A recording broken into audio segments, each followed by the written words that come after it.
Ladies and gentlemen, we are experiencing technical difficulties. Warning, this is a total blackout. Please stand by as we are currently testing our systems. Testing lighting equipment. LED screens. Testing blinders. Testing lasers. Testing 3D video. Testing pyrotechnics. Stand by. Okay, we are about to do a full frequency sweep. 20 hertz. 50 hertz. 200 hertz. 440 hertz. 1 kilohertz. 2 kilohertz. 5 kilohertz. 10 kilohertz. Okay. Subwoofer kick test. Balance check. Left channel. The sound should now be at the left speaker. Right channel. The sound should now be at the right speaker. Left channel. Right channel. Left channel. Right channel. Left channel. Right channel. Left channel. Right channel. Left, right, left, right, left, right, left, right, left, right, left, right, left, right.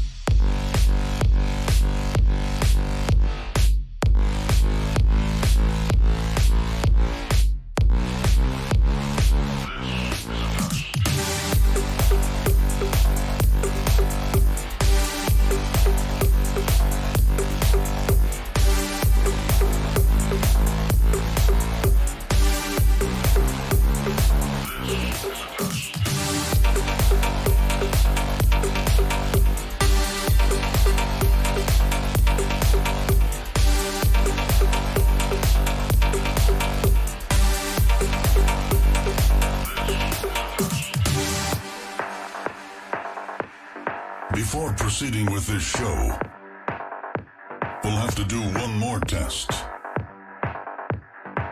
Testing at maximum volume. Starting in 10, 9, 8, 7, 6, 5, 4, 3, 2, 1. This is a test.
Good evening, good afternoon, everyone. I hope you're doing well today. Today we'll be watching the 2.3 Genshin version.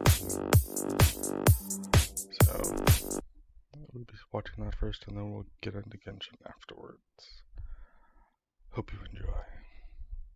Greetings, travelers. Welcome to the Genshin Impact version 2.3 special program. I'm one of your hosts, Zach Aguilar, and I voice the male traveler Ether in Genshin Impact. And today, I'm joined by... Hi everybody, I'm Corey Yi, and I voice Goro in Genshin Impact. General Goro of the Watatsumi Island Resistance, ready and waiting. Nice. And our other host for today is Koi. Hey there, I'm Koi Dao. I play Albedo, Chief Alchemist of the Knights of Favonius, as you can see from my chibi, which is super adorable, by the way. My, it certainly is lively outside of the workshop. Welcome to the special program, guys. Are you two excited? Yeah, man, Genshin is my favorite game right now, so I'm just excited to talk about the details of Goro. Well, I'm just super glad to be included. Haven't done one of these before, but been wanting to, because look at my teeny tiny little chibi body. I am so adorable! As always, we'll be doing previews for the upcoming content in version 2.3. You guys ready? Oh, I am so ready. Let's do it, man. All right. Let's start by jumping right into the version trailer. Shadows amidst snowstorms. Nice. That's a lot of S's.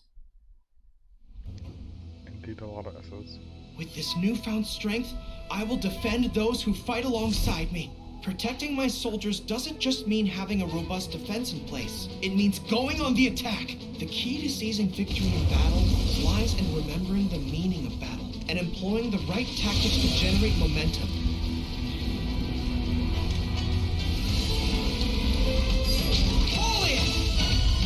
Keep your weapon at the ready. You never know what's around the corner.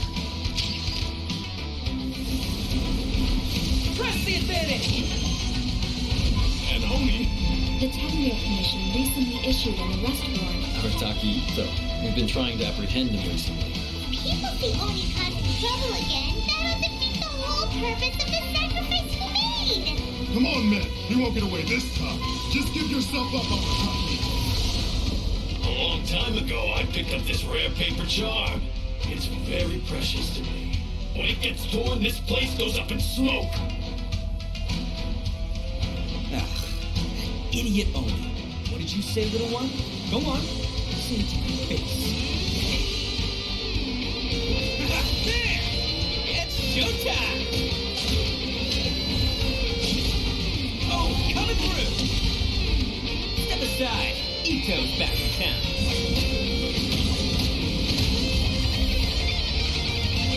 You've had your fun. Now it's goodbye. Shut up, would ya?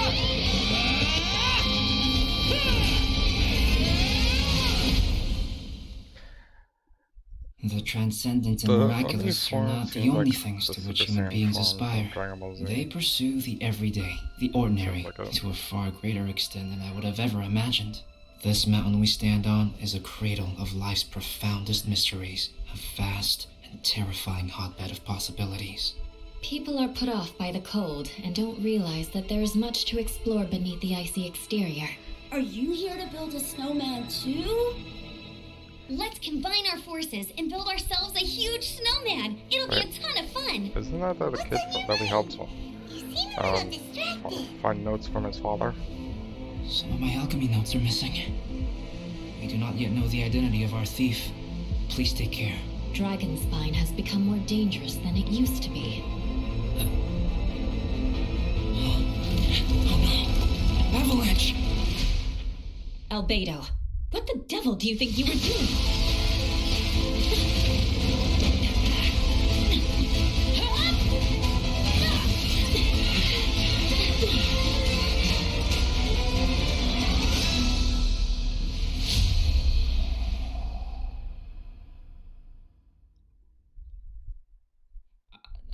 I like the snake puppy. Super cool to see Albedo and Eula in Dragonspine. Like, I don't know what's going on there, but it looks pretty tense. Also, can we please talk about Bennett looking amazing? That was, I know, right? Like, one of my favorite parts, to be honest. I know we probably can't wait to learn more about the all-new content we just saw, but before we dive in, let's give away our first redemption code.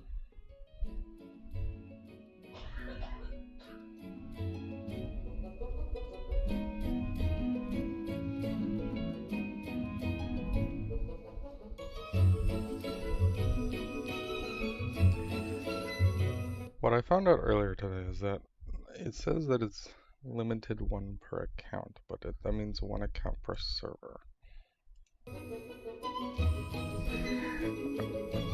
Which was funny because I was able to redeem it on the American server and the EU server.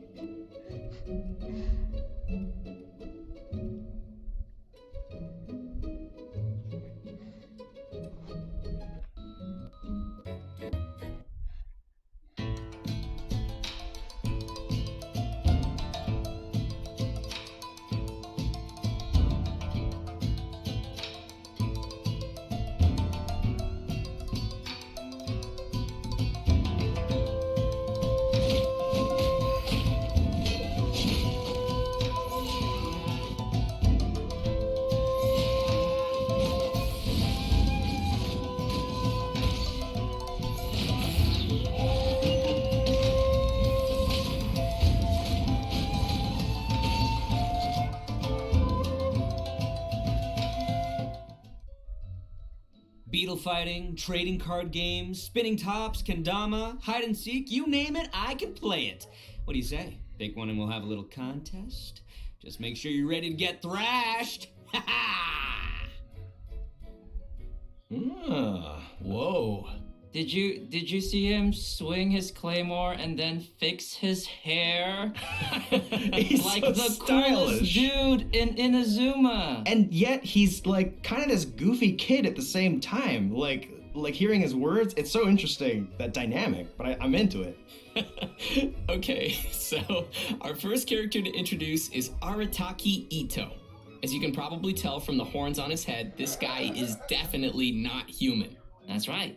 In fact, Ito's horns are a symbol of his Oni heritage. Just like the Adepti and Neiyue, Oni are a special kind of being in Inazuma. We have already encountered other special beings in our previous adventures across Inazuma, such as the Bake Danuki and Tengu. This time, we are adding Oni to the list. Aside from Ito's heritage, his unique charisma has also attracted all kinds of followers to him. Word on the streets is that Ito has established his own crew, called the Arataki Gang. Okay, so he's a gang leader. That's an interesting twist. Yeah, but he's not quite the kind you might be thinking of. There have been some interesting stories about Ito floating around town. Yeah, he's the big guy with the horns that would play cards with kids to win all of their snacks from them. Absolute menace. That sounds like a kid's worst nightmare. And apparently, he also won a ramen eating contest against a certain fox-eared lady. Right, which is another aspect of his character. He has a strong will to win no matter what he's doing. Wait, Does that mean that Ito won a ramen eating contest against Yaimiko? Yeah, that makes sense. So it probably explains why we see his rematch challenge to Kujo Sara on the Hanamizaka bulletin board. Oh, Sara's the one who defeated him and confiscated his vision under the Vision Hunt decree. Well, enough of us just talking about him. Why don't we let Ito himself introduce his combat skills? Let's welcome our special correspondent, voice of Arataki Ito, Max Middleman. Taking it to the max. Hey, can you hear me? Check, check, 1, 2, 3. Arataki numero uno Ito here in the flesh. So, what are we doing? Talking about Ito's fighting style? Cool, let's get into it. Ito wields a claymore and manipulates the Geo element. He's strong, tough, reliable, a true Oni horn to toe. His normal attack performs up to 4 consecutive strikes, and when his second and fourth attacks hit opponents, Ito will gain stacks of superlative super strength. Pretty cool name, huh? Oh, another thing to note is that Ito's normal attack combo won't reset for a short time after using his elemental skill or performing a sprint, which means you can keep on swinging even after you move. When you hold to initiate a charged attack, you can use superlative strength stacks to perform Arataki Keisagiri slashes without spending any stamina. Each Arataki Keisagiri slash will consume 1 stack of superlative super strength. When the final stack is consumed, Ito will unleash an especially powerful attack. When no stacks of superlative super strength are available, Ito will perform a Saichi Monji slash. Oh, and most importantly, remember to keep your hairstyle as cool as possible, even when the wind keeps trying to mess it up. Why is there After unlocking the talent Oni mask Arataki behind him Ichiban, now? which, by the way, means Ito's the best, when Ito uses consecutive Arataki Keisagiri, his resistance to interruption greatly increases, and each slash causes the subsequent slash to have higher attack speed. So your slashes will keep getting faster and harder to stop. With another one of Ito's talents, Bloodline of the Crimson Oni, damage of Ito's Arataki Keisagiri is increased by a certain percentage of Ito's defense. When using his elemental skill, Ito hurls Ushi, the young Akaushi bull, at opponents, dealing geo damage. When Ushi hits opponents, it'll grant Ito 1 stack of superlative super strength. Ushi also happens to be an auxiliary member of the Arataki gang. Aw, isn't it cute? Yeah, anyway, Ushi is considered a geo construct, and it'll remain on the field to taunt surrounding opponents and draw their attacks. But Ushi won't stick around forever. It'll flee when its HP drops to 0 or its... So if the bull is a geo construct, that means with the Zhongli's pillar that he summons, the bull will be also a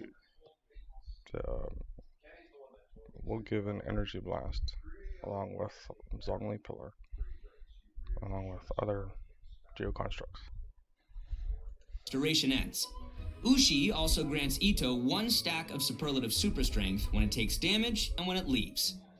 Next up, let's talk about Ito's Oni King form. After unleashing his elemental burst, Royal Descent, behold Ito the Evil, Ito lets his inner raging Oni King emerge, using his Oni King's Kanabo in battle. Yeah, you see that mace he's swinging? During this state, Ito's normal, charged, and plunging attacks will be converted to geo damage that cannot be overridden. The first and Can't be overridden, which means Bennett C6 won't be affected. third combos of his normal attack will grant Arataki Ito himself 1 stack of superlative super strength when they hit opponents. While in Raging Oni King state, Ito's elemental and physical resistance drop, but his attack will be increased based on his defense, and his normal attack speed will also be increased. Ito also has an exploration talent, Woodchuck Chucked. When we have Ito in our party, we will have a chance to obtain an additional log of wood while using attacks to collect wood from a tree. So, collecting wood materials will be more efficient. Ito's pretty slick, huh? Anyway, I'm looking forward to seeing everyone interact with Ito in our future adventures because sounds tempting to he's get honestly Ito a really fun girl. character to voice. And those are all the inside deets about the one and only Arataki Ito. Zach, throwing it back to you. And that's all from our special correspondent, Max Middleman. Thanks, Max. Thanks, Max. Bye, guys. Guess that was okay, Max. Just kidding. He looks like such a cool character, though. Like, he's got, really interesting combos and stacking and like, I don't know, that just seems really cool to play. Totally. Next, we're moving on to our other new playable. It's going to be interesting what his voice lines are going to be with his comb out. Character in version 2.3. Let's see him in action.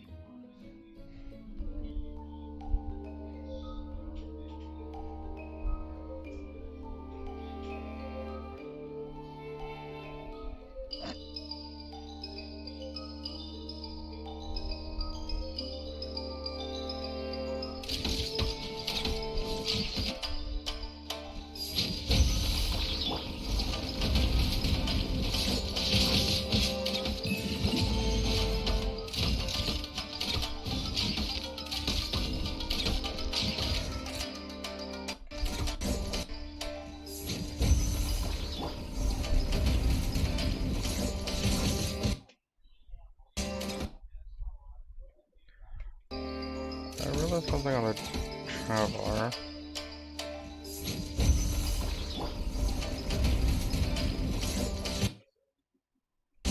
Never mind, it's just a weapon color. Right.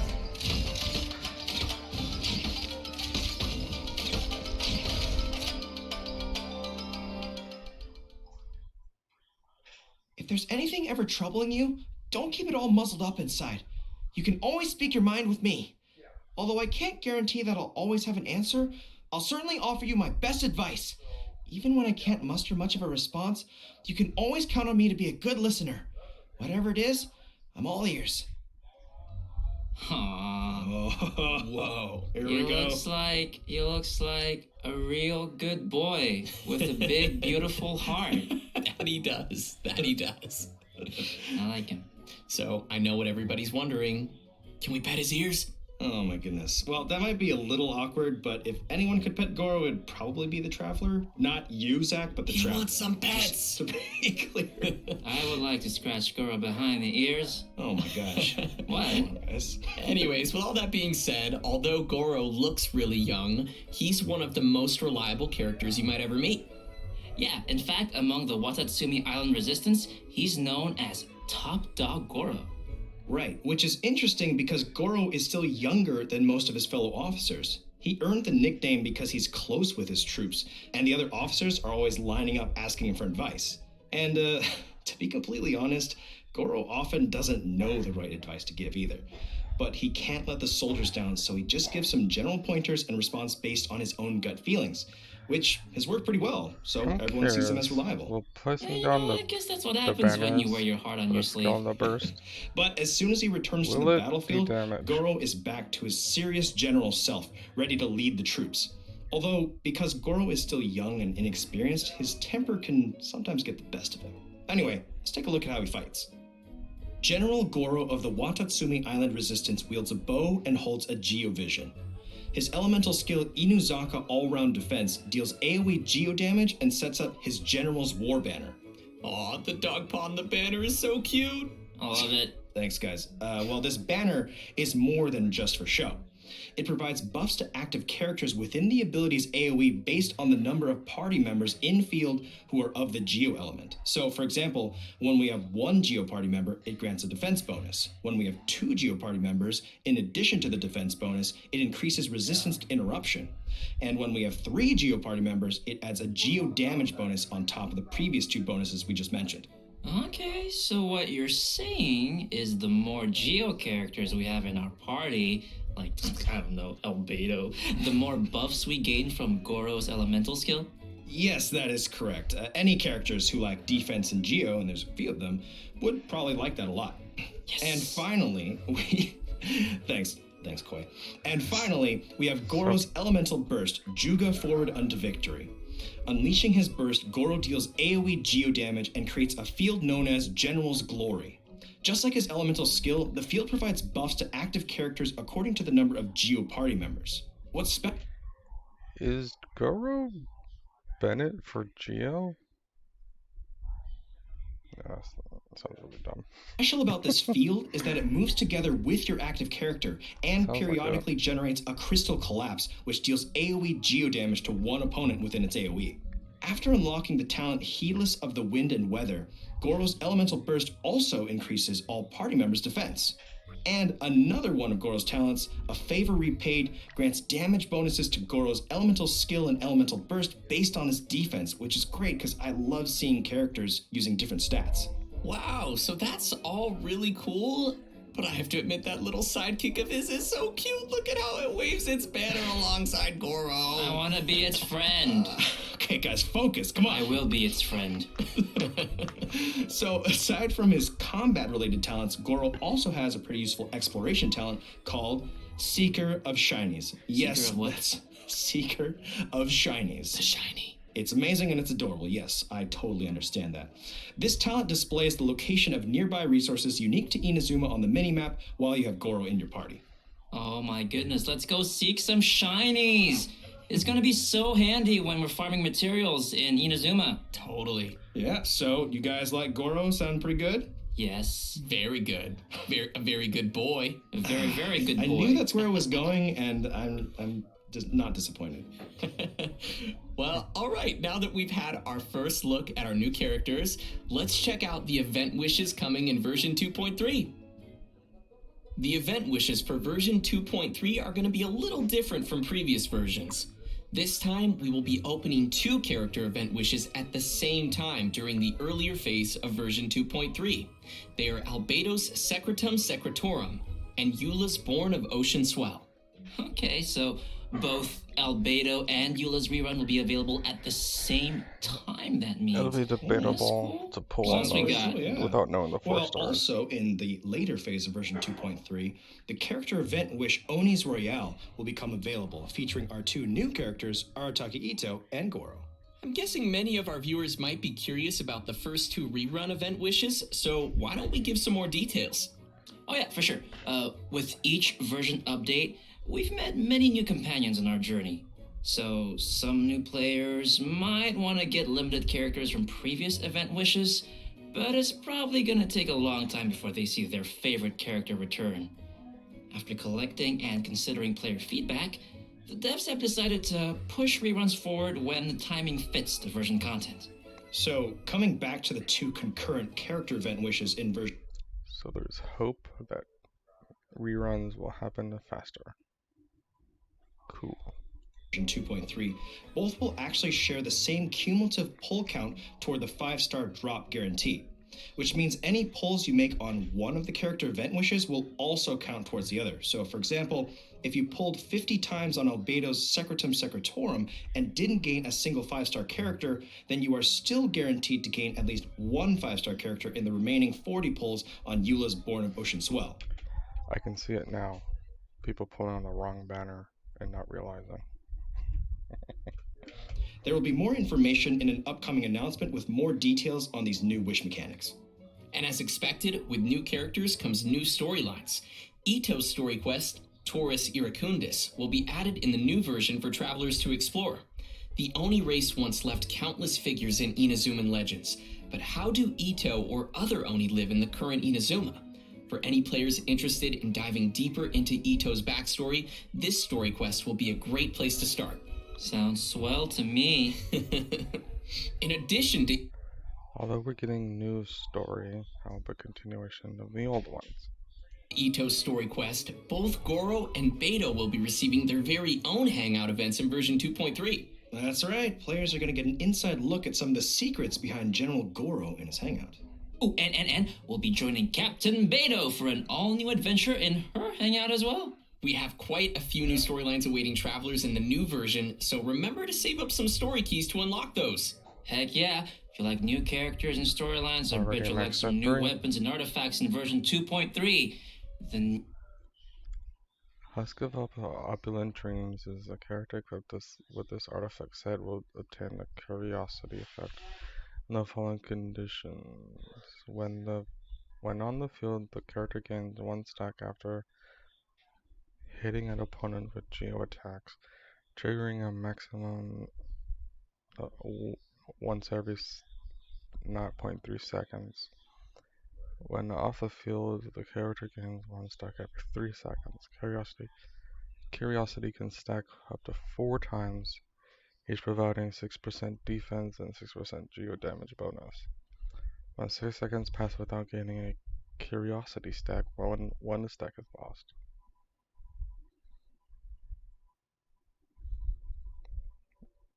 So it sounds like the best way to deal with this artifact set is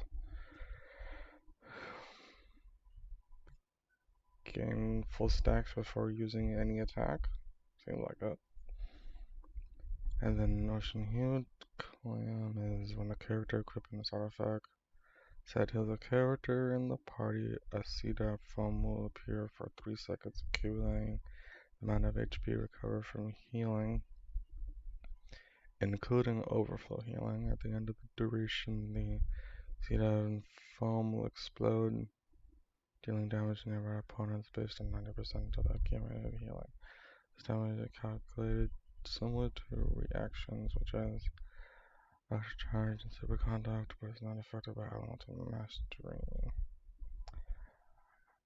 Character levels a reaction damage bonus. Only one CDOT foam can be reduced every 3.5 seconds. Each CDOT foam can accumulate up to 30,000 HP, including overhealing. There can be no more than one CDOT foam active at any given time. The effect can still be triggered when the character who is using this artifact set is not on the field. So you can still heal and it'll still charge the clam or the foam. It's probably gonna be coral, to be honest. New 5-star Claymore Redhorn Stone Thresher will be appearing in one of version 2.3's weapon event wishes. Also, the new artifact sets Husk of Opulent Dreams and Ocean Hued Clam will become available in the new version. Players will be able to gain these artifacts through a new domain located on Seirai Island in Inazuma. Well, that's great, because I've been clamoring for new artifacts. And new artifacts always... So they said it's going to be on Seirai Island. But where?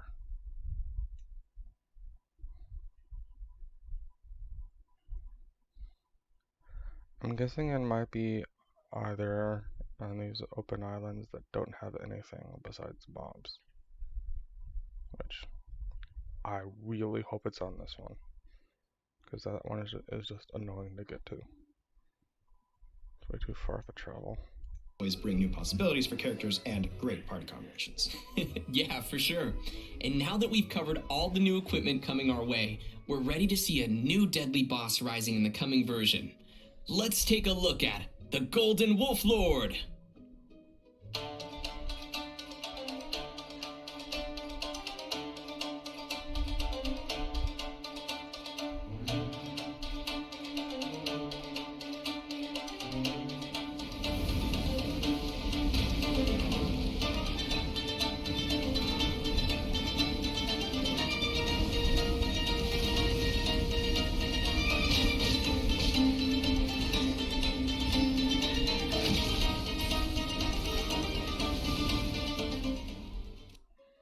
And that's our new open world boss, the Golden Wolf Lord. Dude. Whoa, spicy puppy snake, I love him.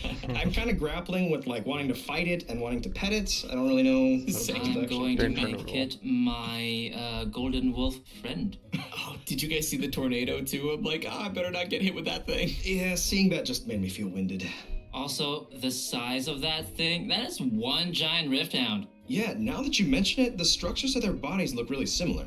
Great observation. Technically, the Golden Wolf Lord is the king of the Rift Wolves, which is also the reason why Rift Hounds and Rift Hound whelps appeared in Surumi Island in the first place. As a giant, monstrous beast from another world, its subjects are tasked with making preparations. Wait, hidden claws? It looks like a snake. Where are its body parts? Before it descends. And since this monster will be a recurring boss in Surumi Island, players will be able to challenge this abyssal beast at any time. Okay, challenge accepted, but how do we fight it? Well, let's give everyone the inside scoop. In combat, the Golden Wolf Lord's attacks can apply stacks of the corrosion status, which will cause all characters in the party to continuously lose HP. When the Wolf Lord's HP drops to a certain threshold, it will summon Rifthound Alphas to provide it with shields. Well, that just doesn't sound fair. I mean, I think I'm up for this fight, but it does sound pretty tough. Yeah, but don't worry. In the latter stage of the fight, the Wolf Lord's resistance to Geo attacks decreases, while its attack increases. So you'll have to factor that into your strategy. I gotta do math? Okay, is there anything else I should know? Nope, I think that's about all we have for this new monster. Alright, it's probably Wait, if it's a Rift Hound and it's Geo element, wouldn't attacking it with Geo make it stronger? Anyways? good time to take a short break and give away our second redemption code. Sounds good. All right, code inbound in 3, 2, 1.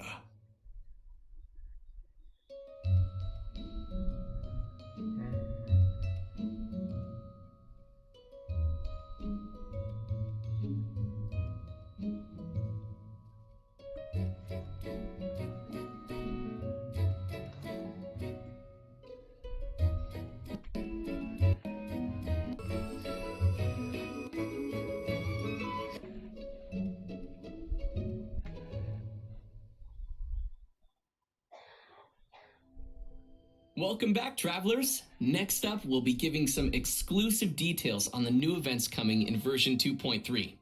This time, we're returning to the snowy Dragonspine area to explore an all-new event. Koi, I know that you know a thing or two about Dragonspine, so why don't you take the lead?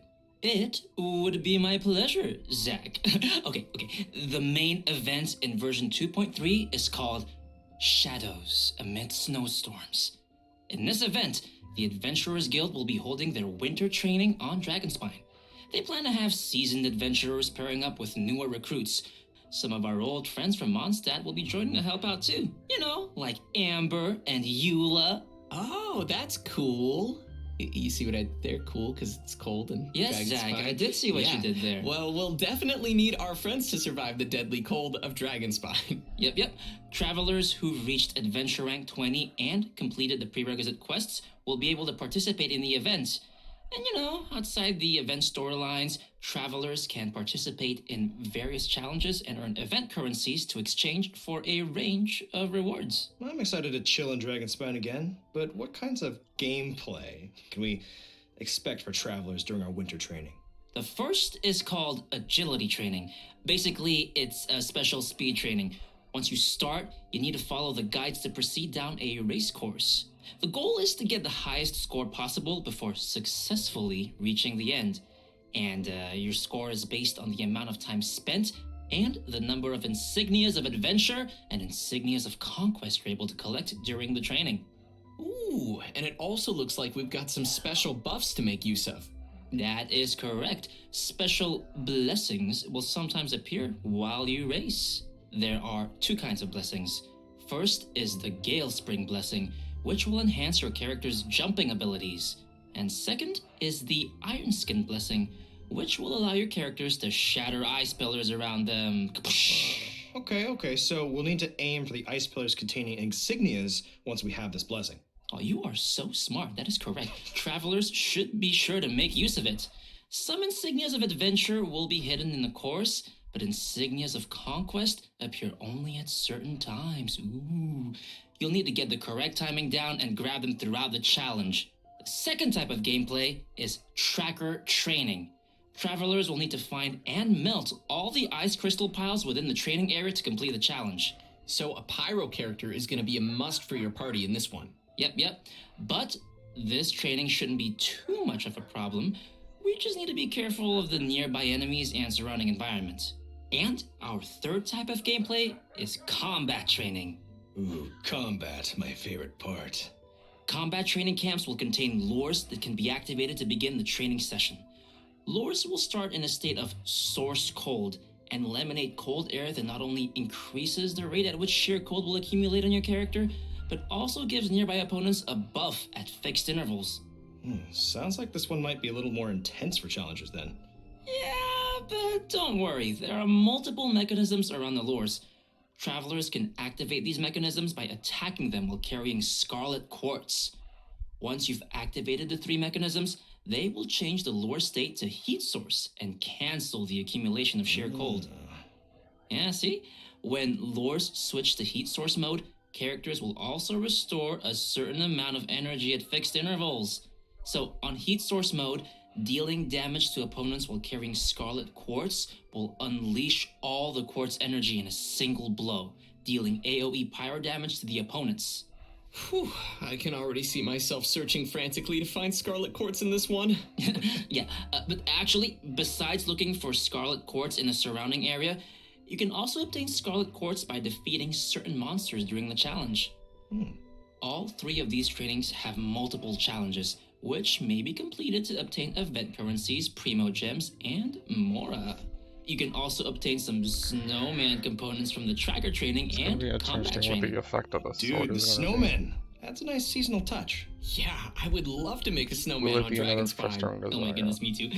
Participate in the event to collect components, which can be used to build snowmen in-game. Travelers can also exchange some of their components with their friends. Oh, hey, we're all friends. Why don't we perceivably build them together? We could build snowmen. I'd be down. Yeah, that is very exciting. And to add to the excitement, players will be able to claim rewards by building snowmen, including a new 4-star sword named Cinnabar Spindle. Yeah, you want to refine this bad boy? Well, you can collect event currencies and exchange them for the sword's refinement materials via the event shop. So, I'm sure players are wondering, can we keep our snowmen after the event's over?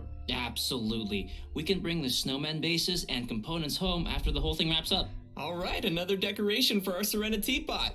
I'm looking forward to checking out all the snowman styles. Oh yeah, me too. But you know what? Aside from all the winter training events, we'll also encounter a mysterious boss once we get further into the event story.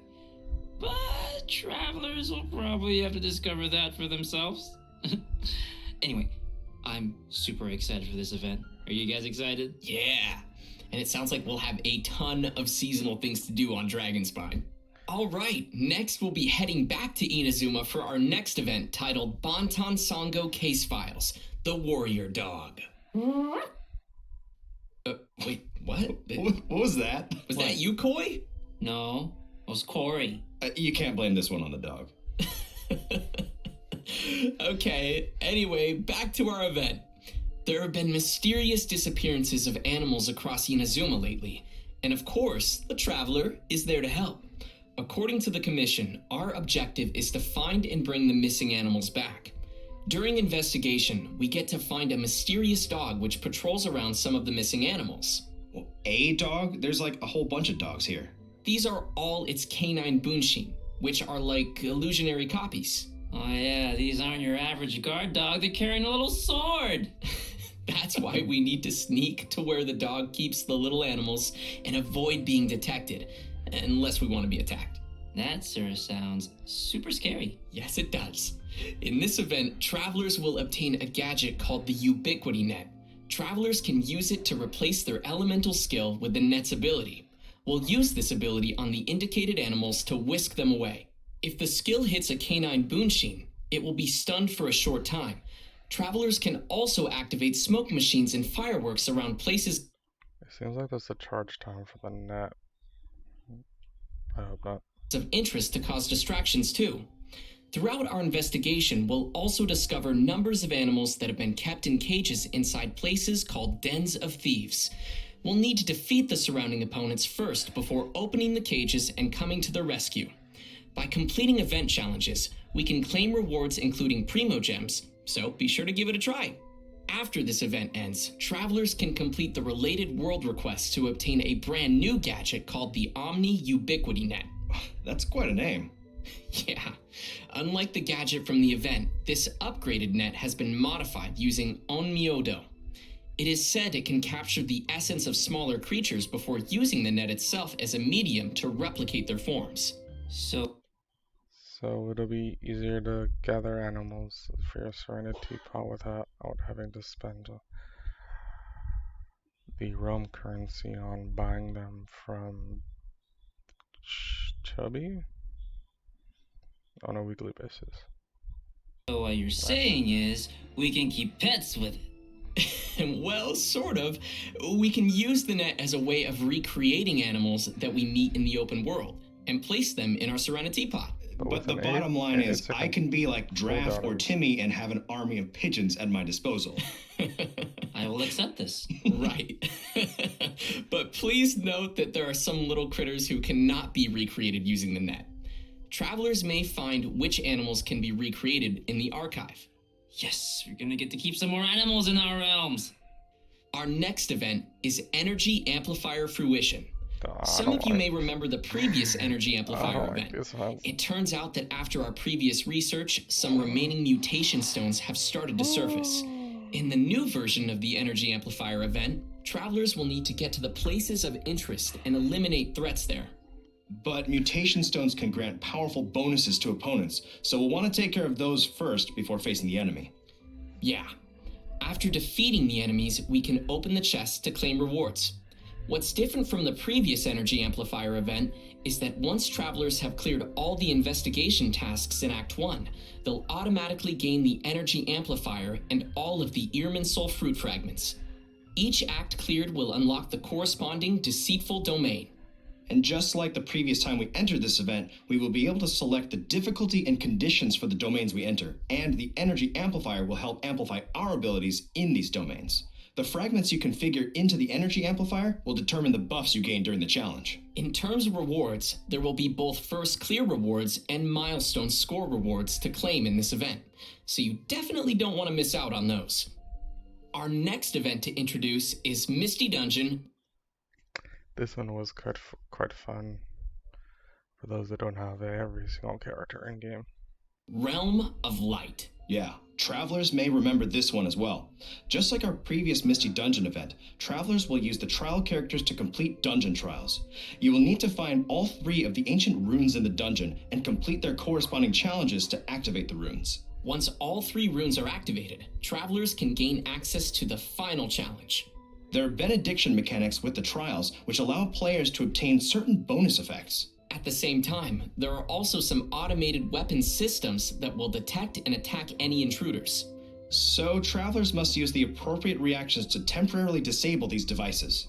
This time around, there will be new trial characters available and new trials for travelers to challenge. For example, in the... It's going to be interesting if they put Ito and Goro in the trial system or not. Thundershock trial, Electrocharged will not only receive a damage bonus, but also increase the rate at which your elemental skills and bursts can be used. Well, that sounds cool, and also super helpful for finding our way through all the enemies. Definitely. And don't forget to finish as many trial quests as possible to claim more rewards. And speaking of recurring events, our most popular merchant, Lieben, is coming back in version 2.3 with his goods. Players can search for Lieben and submit the materials that he requests to claim rewards. And that's all we've got for the upcoming events. We've covered quite a bit of content already for version 2.3. We sure did, and buckle up because there's more. We've got some details on a fun update to the Serenity Pod. Right. After the version 2.3 update, we will be able to put Paimon into our Serenity Pod. And she's got some new dialogue for us while she's in our teapot. Come and talk with Paimon whenever you have. Does that mean we have to gain friendship with Paimon? The chance.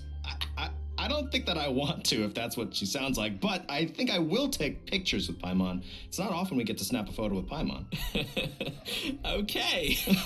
And that concludes the new version content for today. That was a pretty good Paimon. All right, everybody ready? The third redemption code is on the way! Yeah! I don't want it. What are you doing? No. It sounds like Minnie Mouse.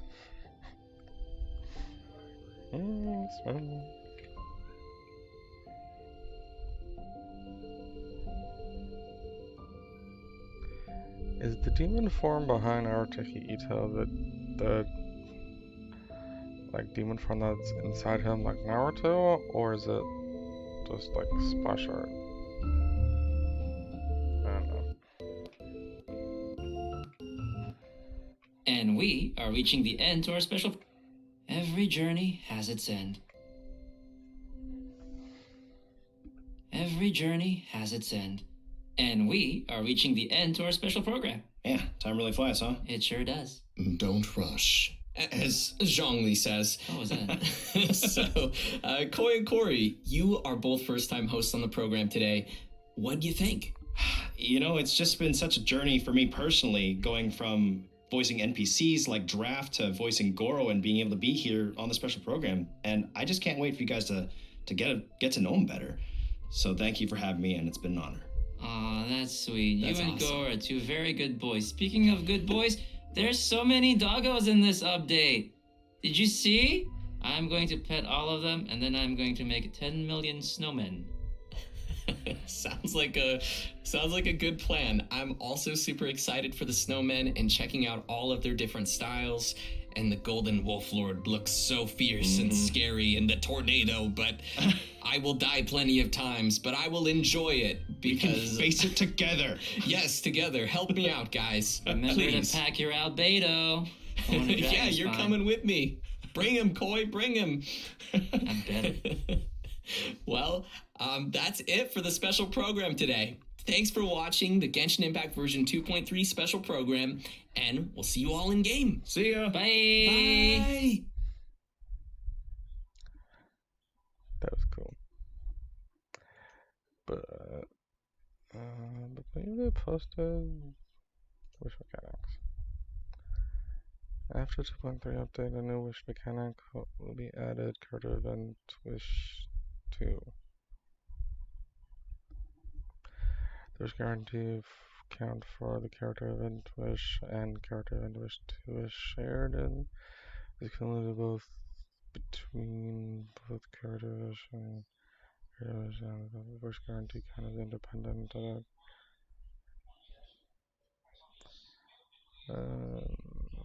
So it's different between the standard and the weapon banner. Base validity and rules for items star ratings for character event wish the same as those as the main banner. Because of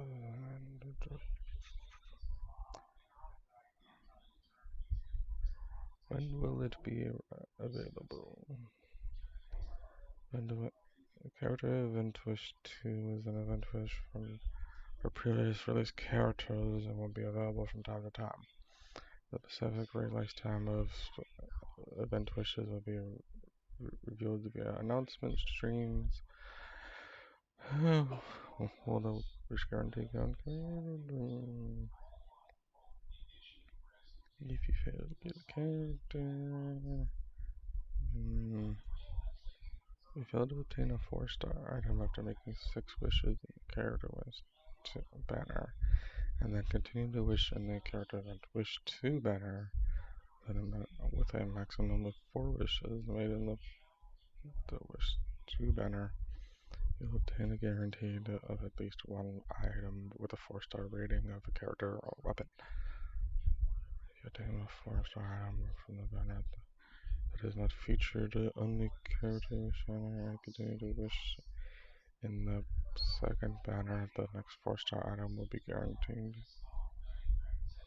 4-star featured character. So if you wish on one banner and you don't get a featured character with a 4-star, and then you wish on the second banner, your 4-star character will be guaranteed one of them. So that means if you get a weapon, you'll be guaranteed a character on the second banner if you continue wishing.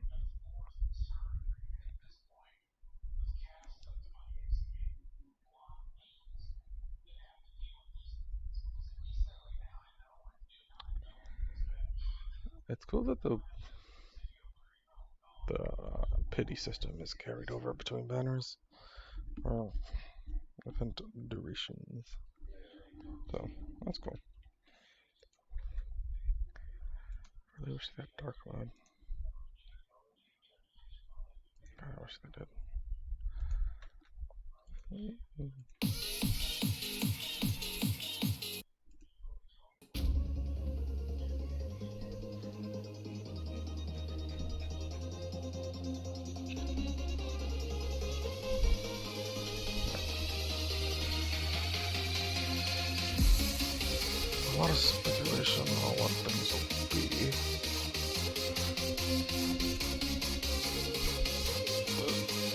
photo area.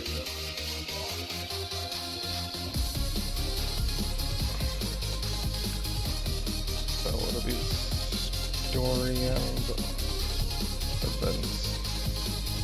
Another area to explore.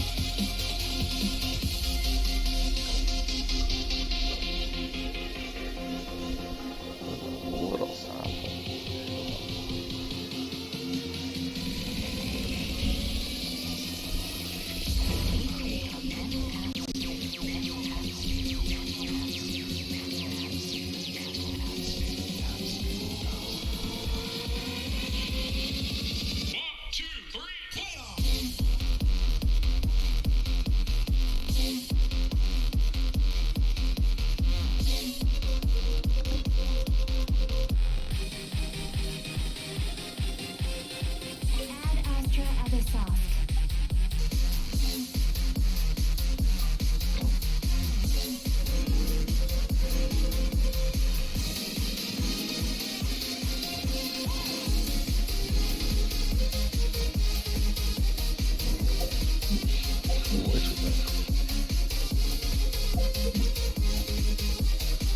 Early on dozen? Damn. That's the first.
Lavender melon for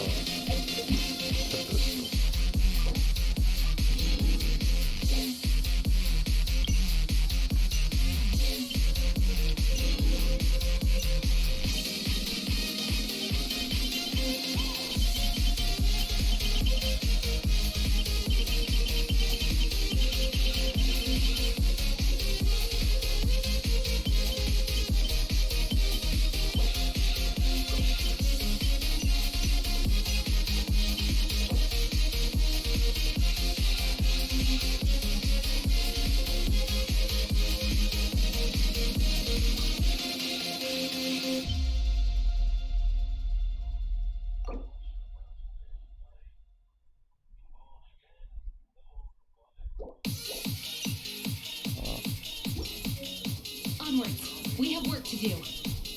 Try growing some flowers of your very own.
drown me.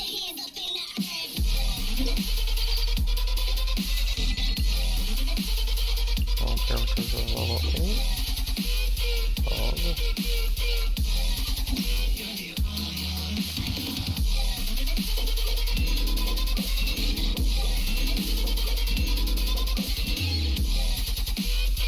Ooh, I almost have everything.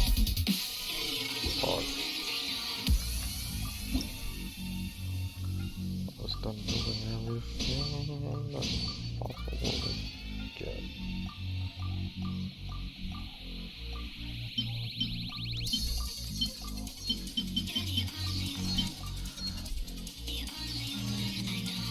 One more day of building one of everything. If you ever... Figure out what I still need.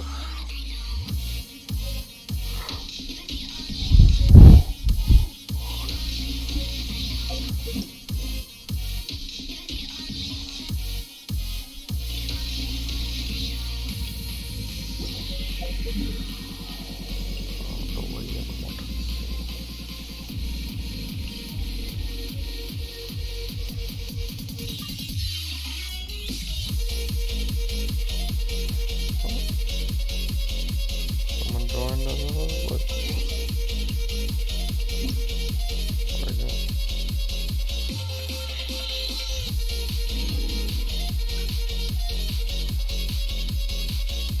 Share page.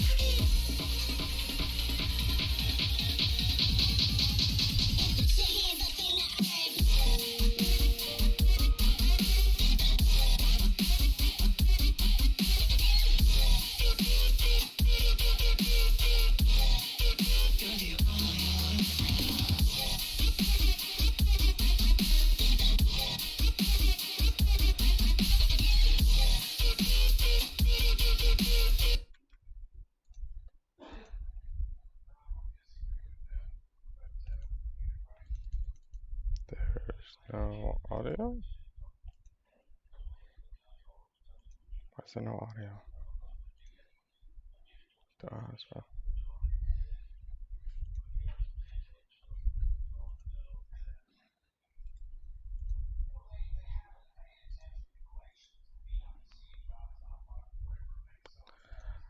Why do you show video but not audio?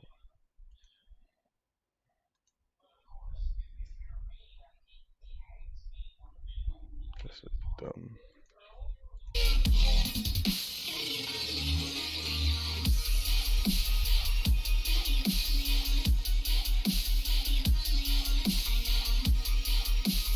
Wait, what was that transition?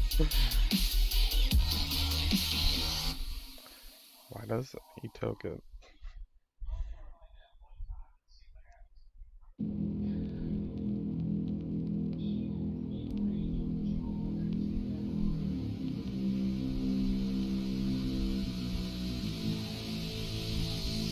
Okay.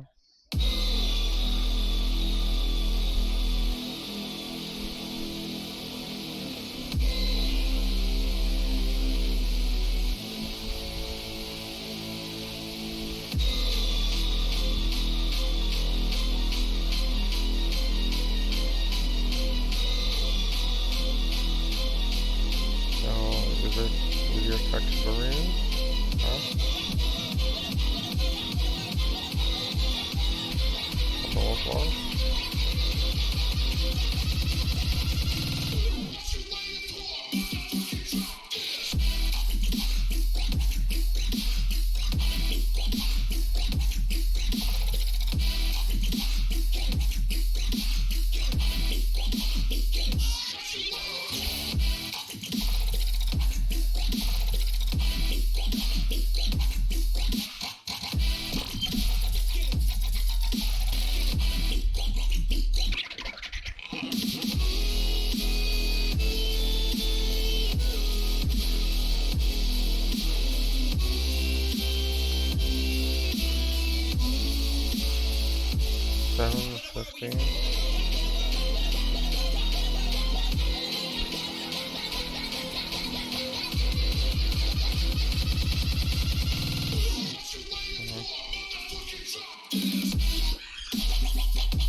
child.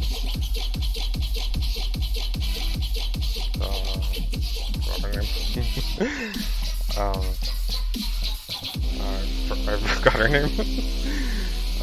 Barbara, Michelle, Beto, and Christopher. I'm gonna try to just figure it out on this. I'm gonna go with city with cruise. And I'm gonna go to the store for energy.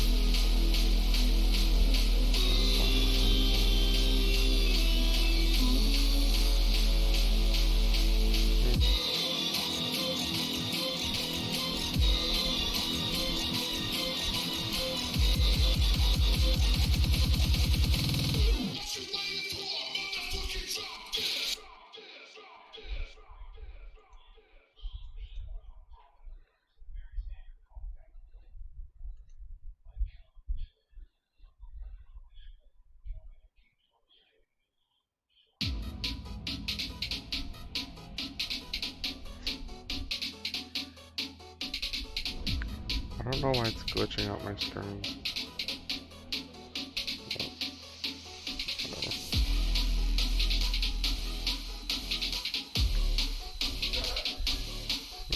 That's cool.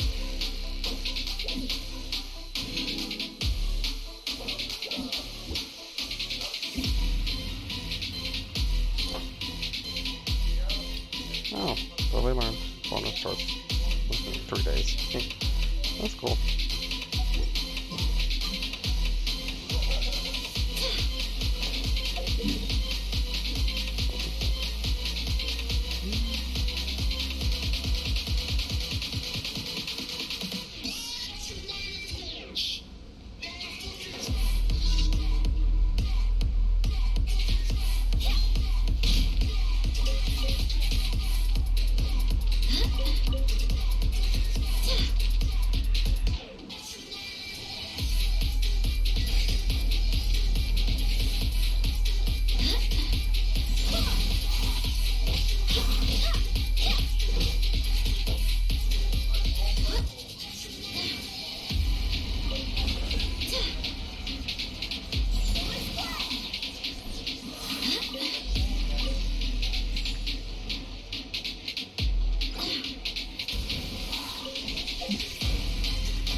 Here we go.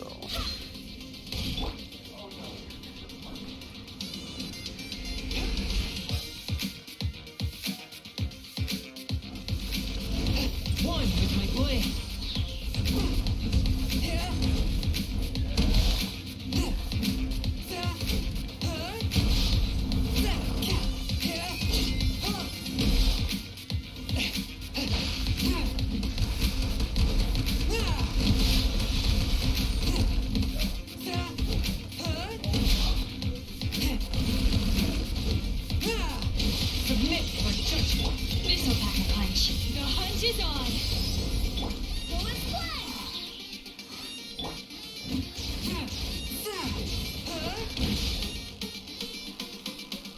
Ew, overhand. Nice.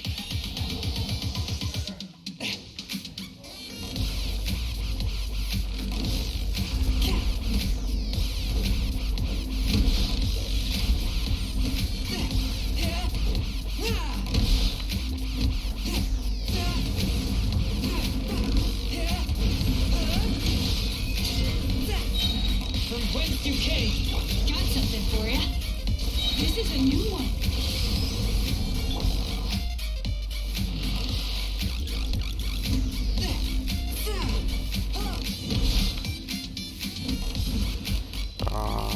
This is not gonna happen, is it? Nope. Did the attack style completely wrong.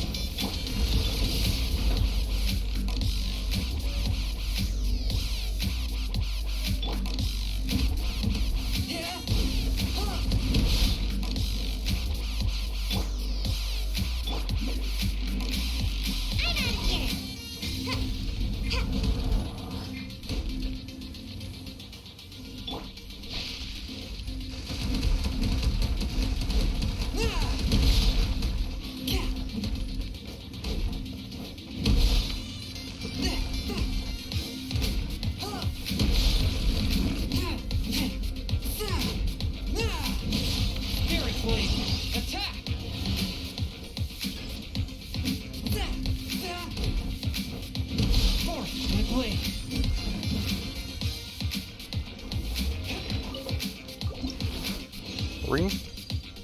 Two. Damn it. That's a horrible. Four more.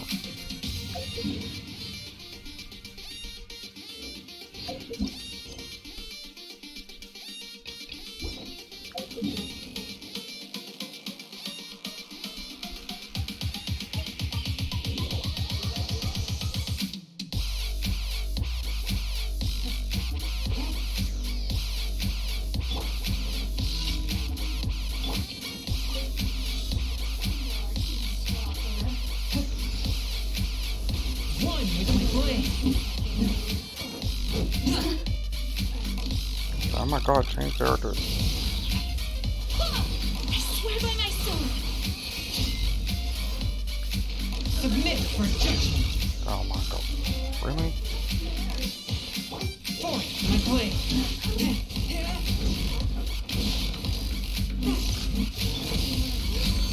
Stop now. That was annoying.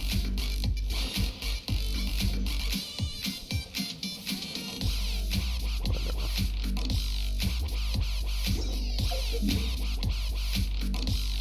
Oh, easy punching club. Nice.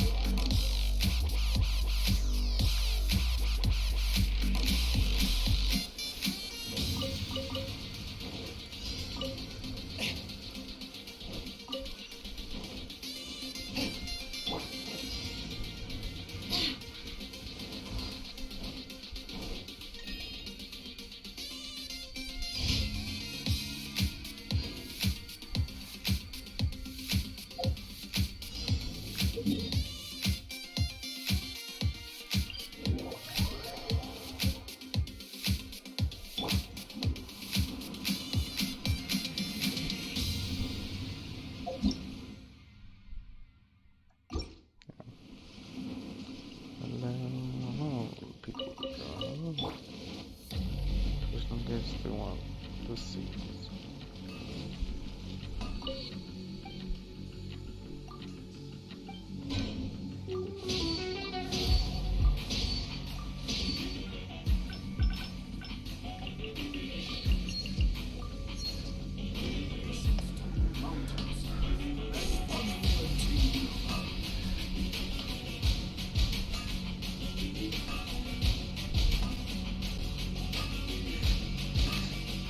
Okay.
very close to 60.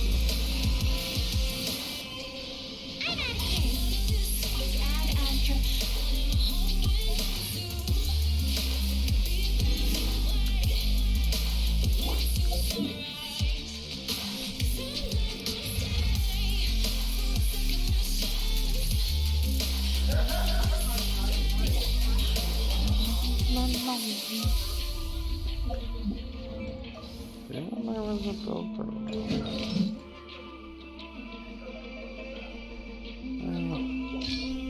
Big chunks.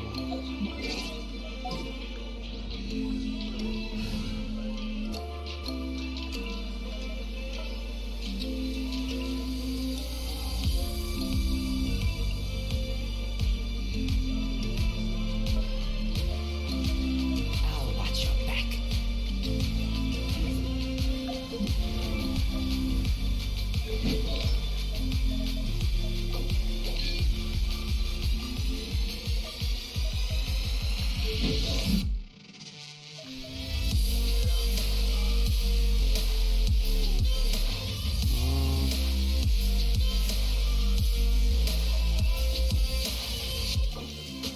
Good thing you don't look one. You will be Why not? mind encouraged.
One off. Damn it. Oh, well.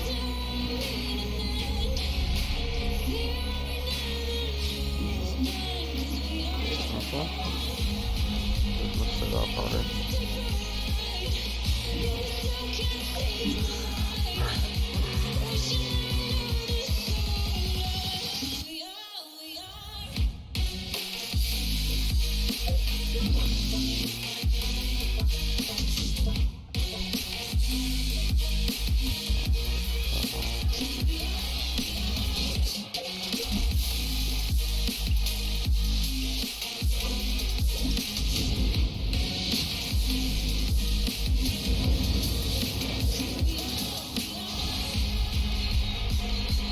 And it's in good.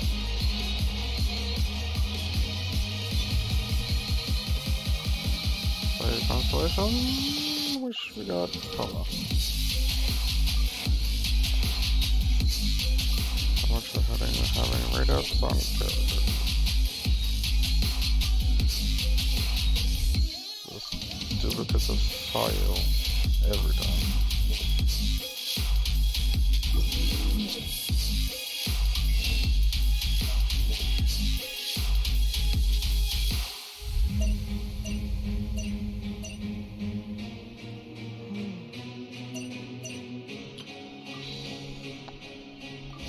Oh well. Let's see 6 of it. Or 4 of it. Yeah, that's...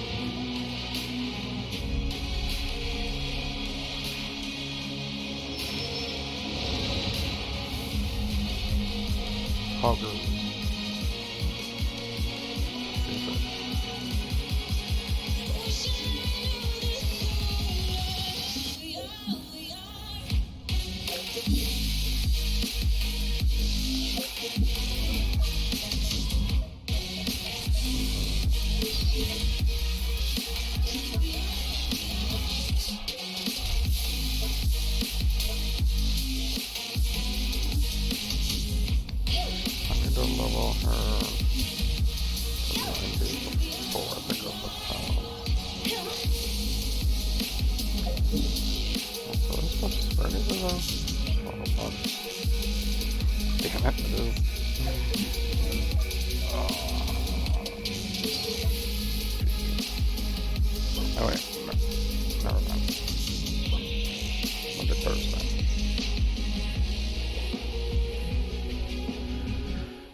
What do I still need to do?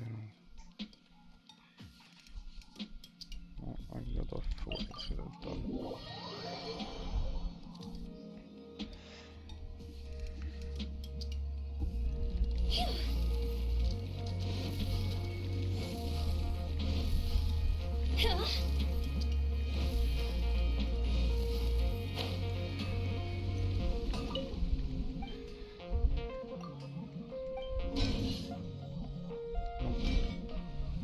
Not again.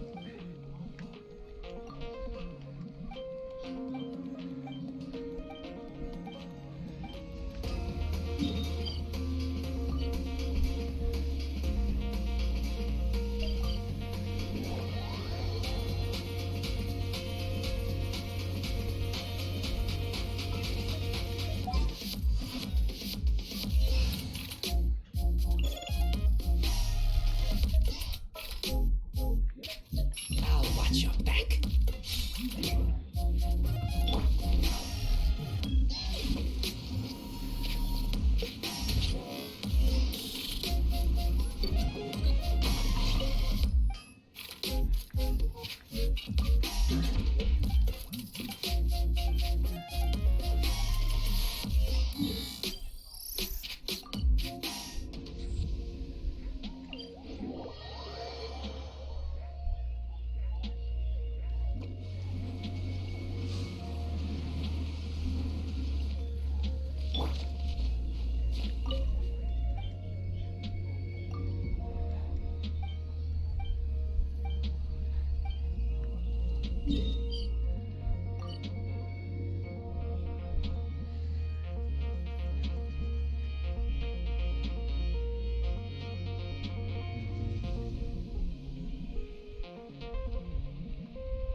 Why is that advertisement there?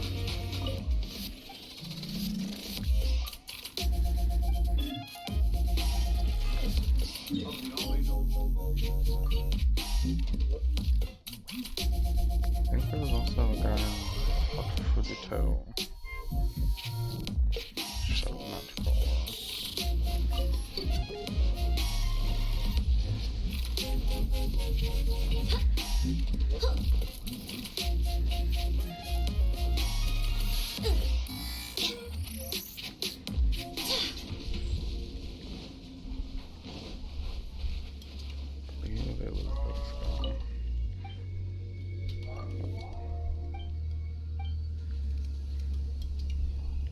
Really?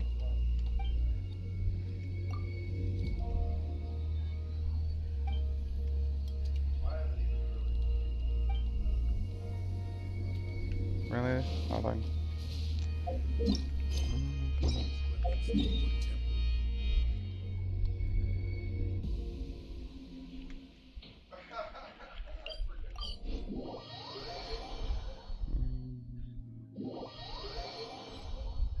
I got turned on. Why did I get turned on?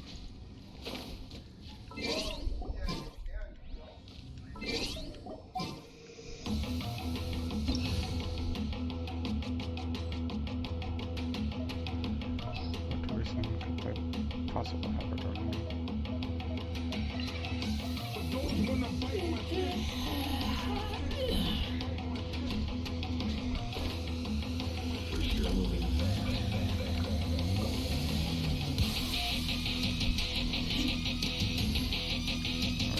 Why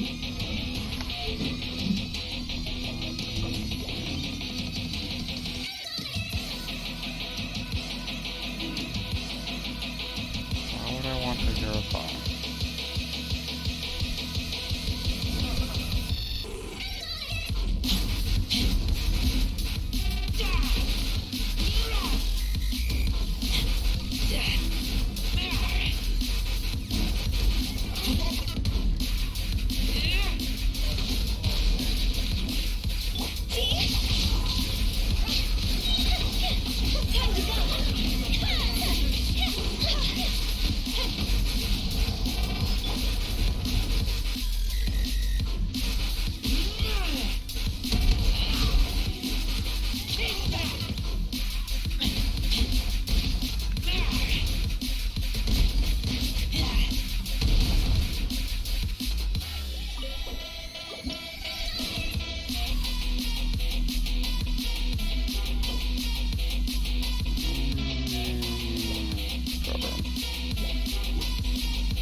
God damn it.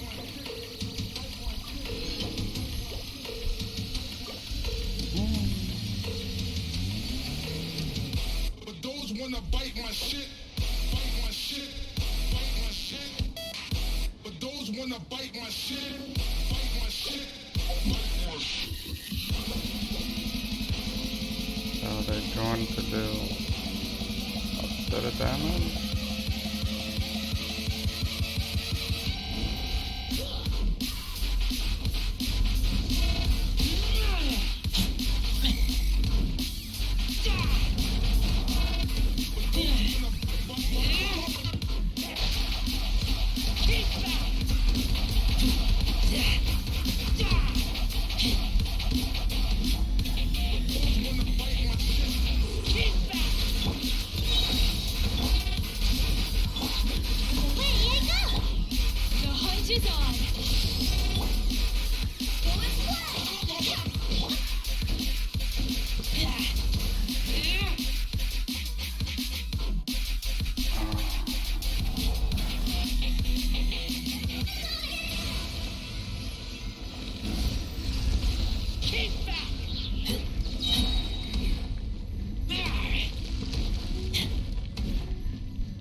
HP hat, really? Got chunk. Nice. 5. How many do I need to find it? Or, yeah, I did. 20? That's enough. And I need 4 drums.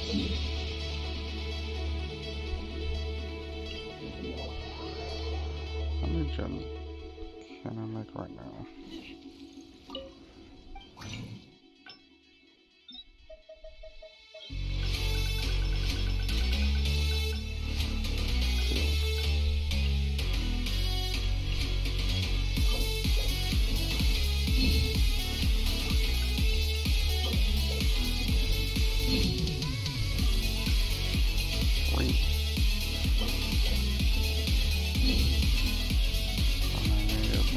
One more.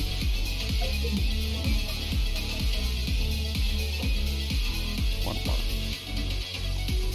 One more and 15 boss materials. Sounds doable.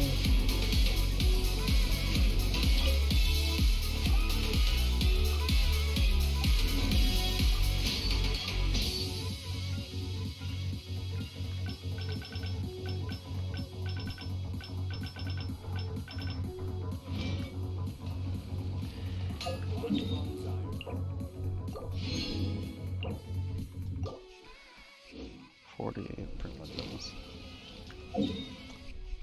That's enough. Alright.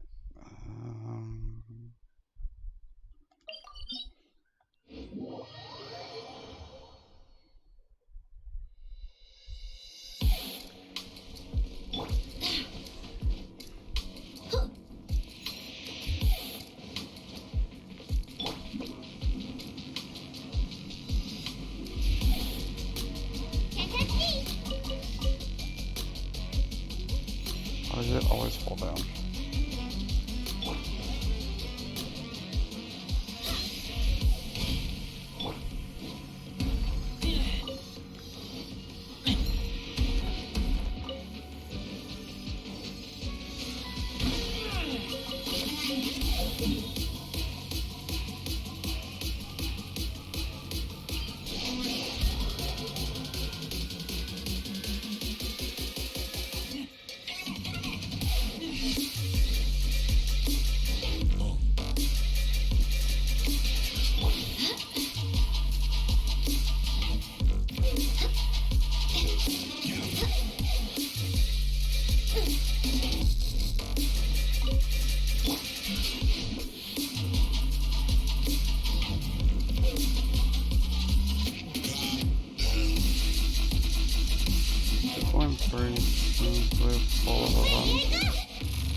Also, will they make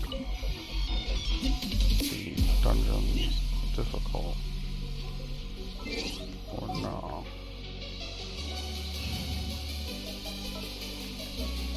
Time for some training?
Do that with a charge tag from Hotel though.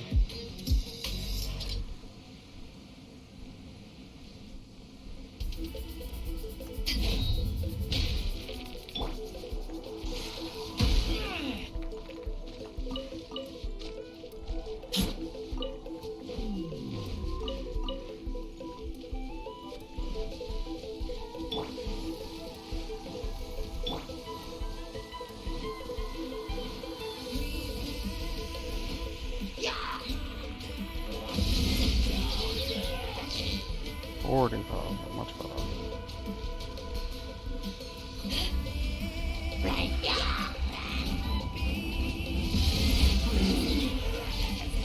Much better.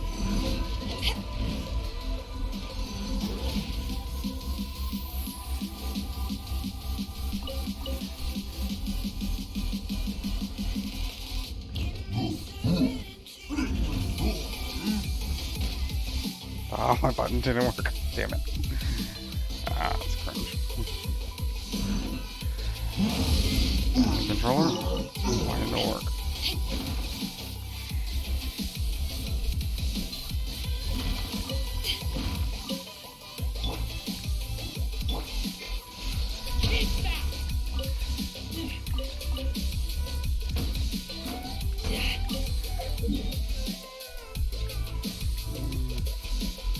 Yeah, we'll go here first and then we'll check if the boss is up.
Wait, the ult sets things on fire? Since when?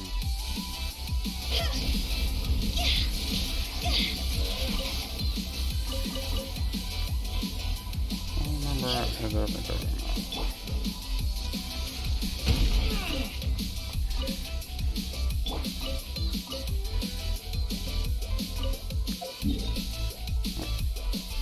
Is the boss up?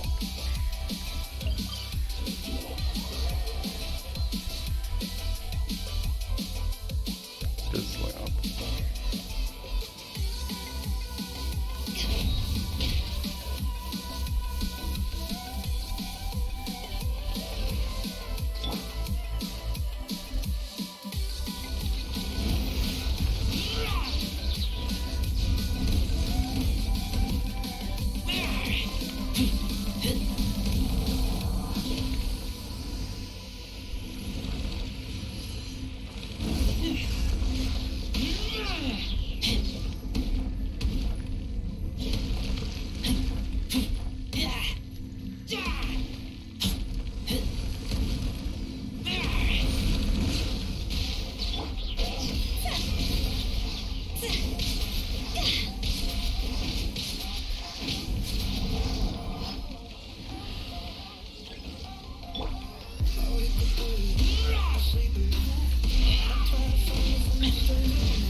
Oh, it was sucrose.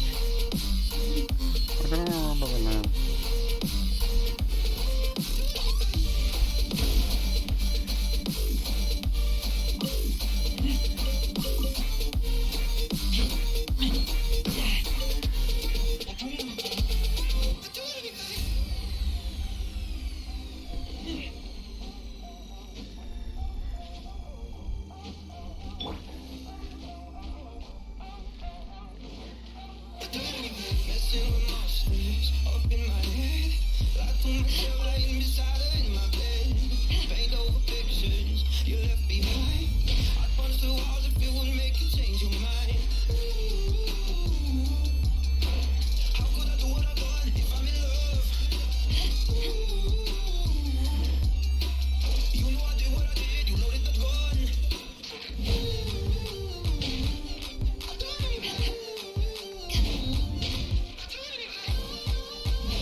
One day I'll max out on this magical ore. I wake up early, I sleep alone. I try to find it from a stranger on my phone. My vision blurry, so I forget. Dying to hold you, but you left me here for dead. Window?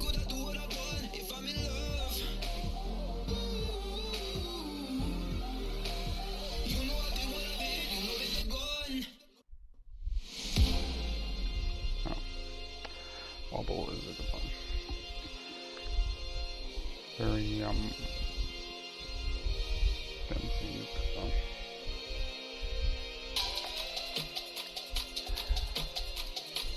I wish they would show.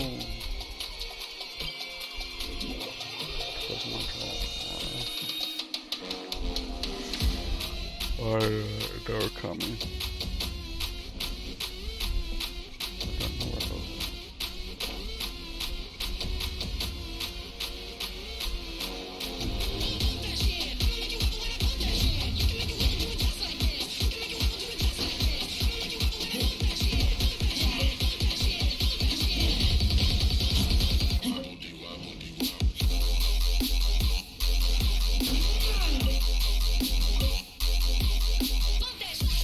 are.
Did he even reach?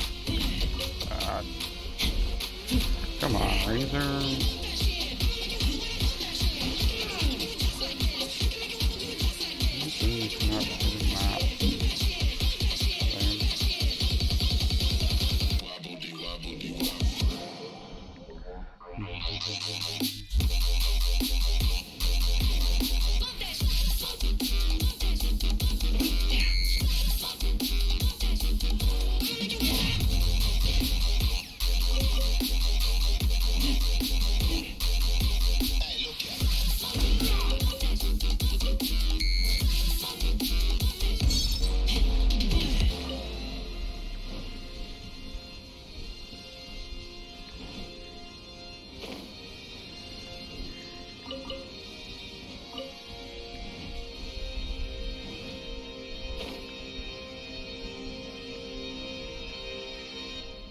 Everyone has plenty of carrots and other monster food for leaving.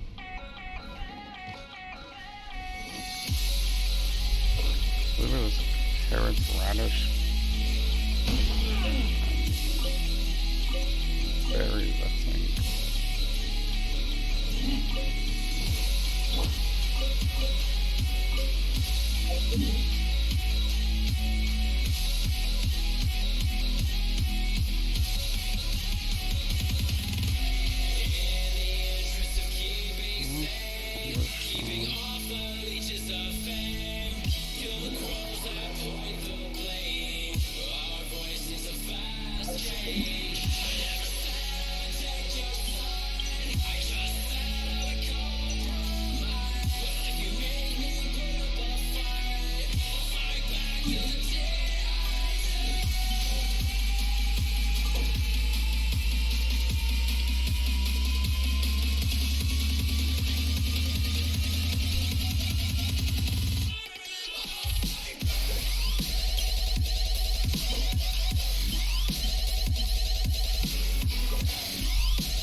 Oh, it's this one, right?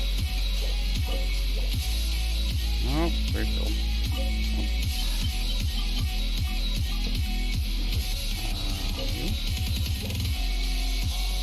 Yep. Or this is the one that has sparkle in.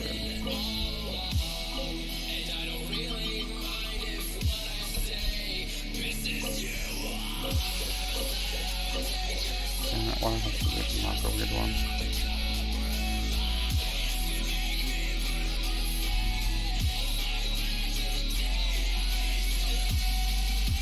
Oh, that's the right camera.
seems that it's 10 minutes. But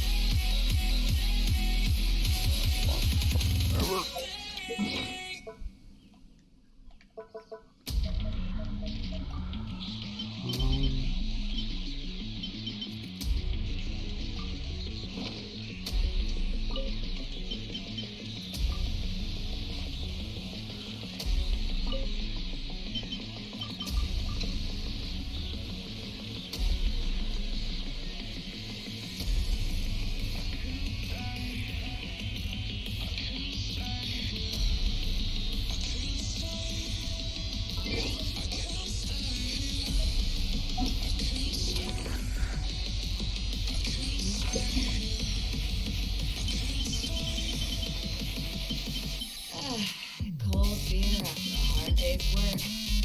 Nothing like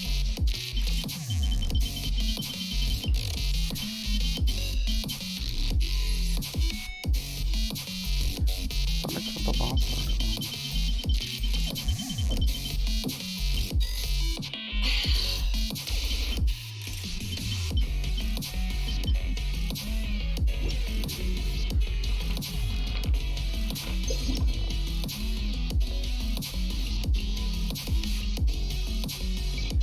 It's hard to remain on dry land for so long. Never quite seem to get my land legs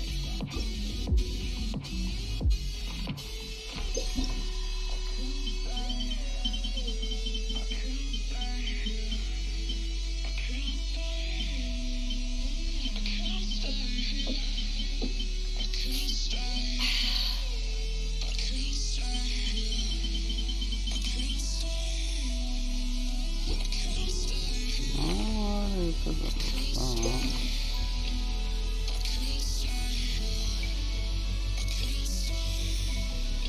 If you ever want to trade tactics, I'm always ready.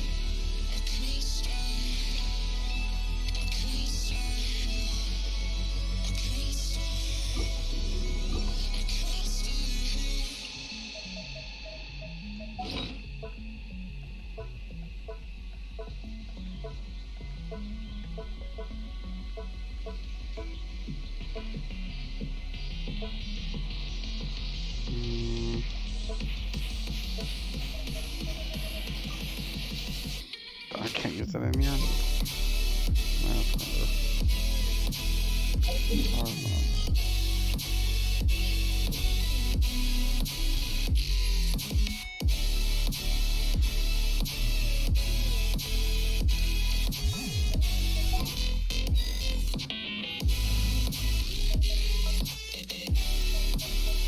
The threads of your fate lie in my hands. We're going to hunt.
You actually are.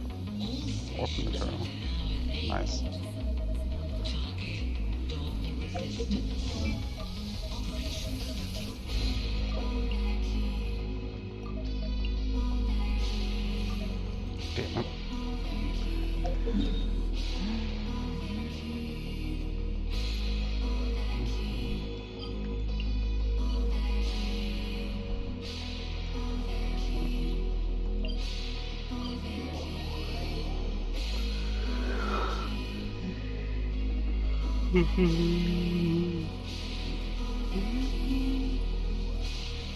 Damn it.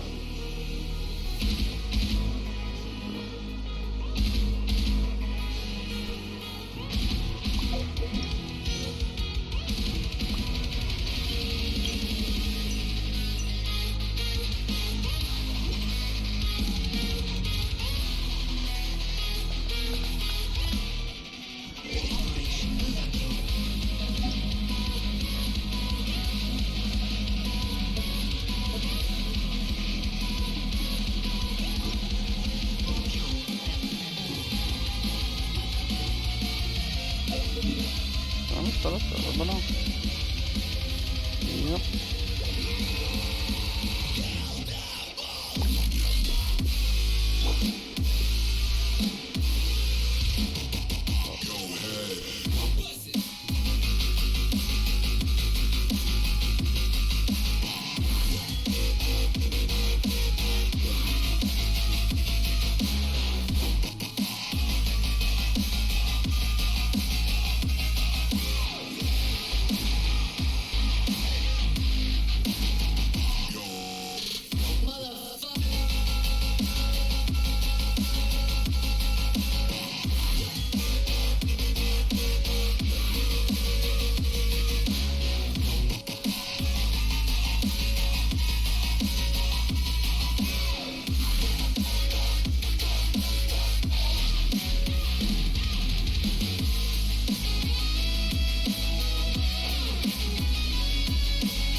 This will be a fast way to increase the grow count in the field.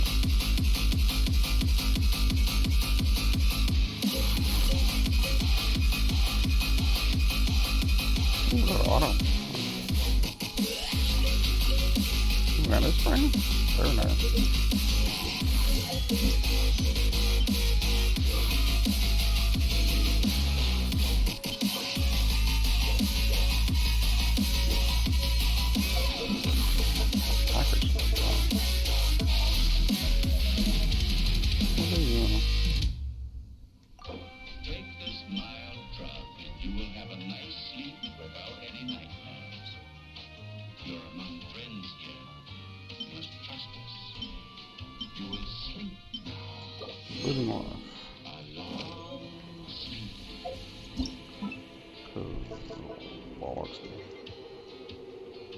Oh, they made a new section on landscape for flowers. That's funny. Well, that is over. Return to scenario for the next one.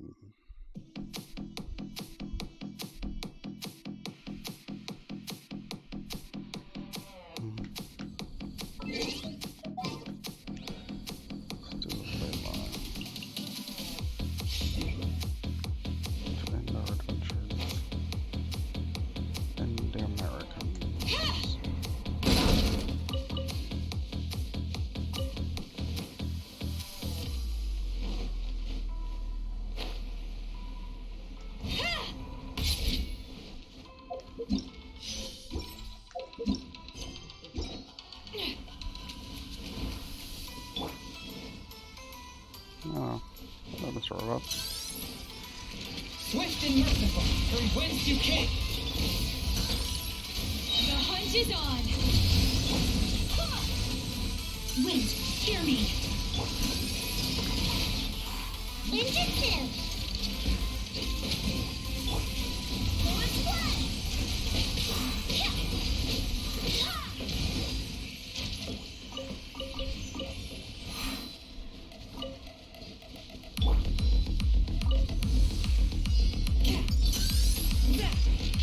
A touch of frost. Submit for judgment. This'll pack a punch. You're stuck now. Away I go. Not so sure about those. No, I swear by my sword. Swift and merciful. Spirit blade. Attack. This is a new one.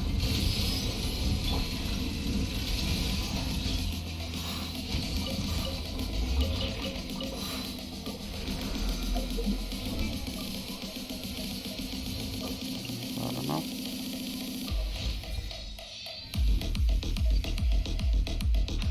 Nope.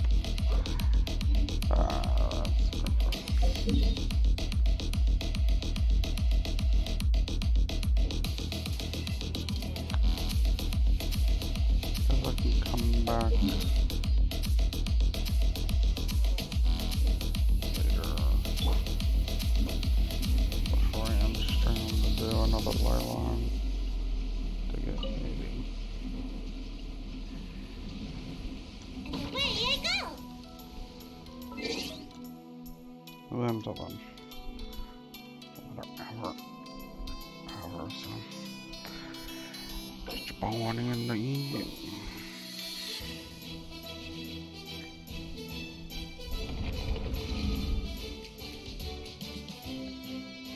Because there isn't really much content for me to do on the American server.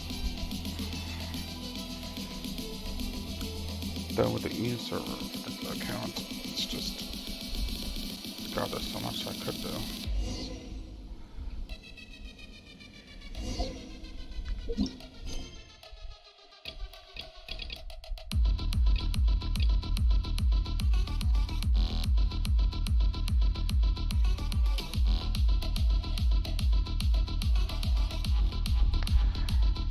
Can I do quest?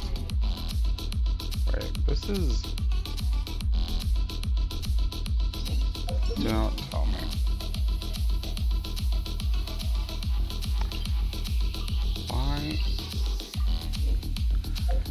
Why do they add another Surumi quest? Oh, that's concerning.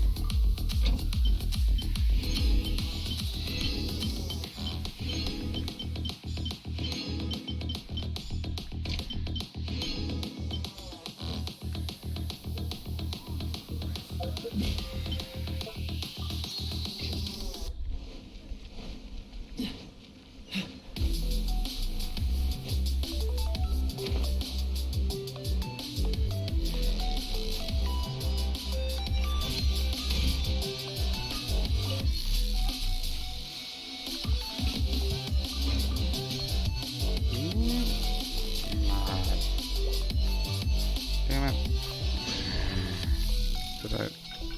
I didn't want to make that one.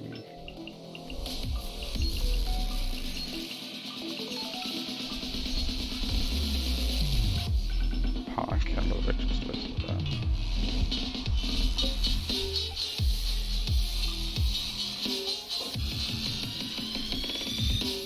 Seaweed?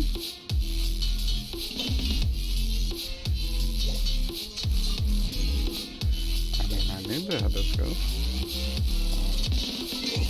That's good.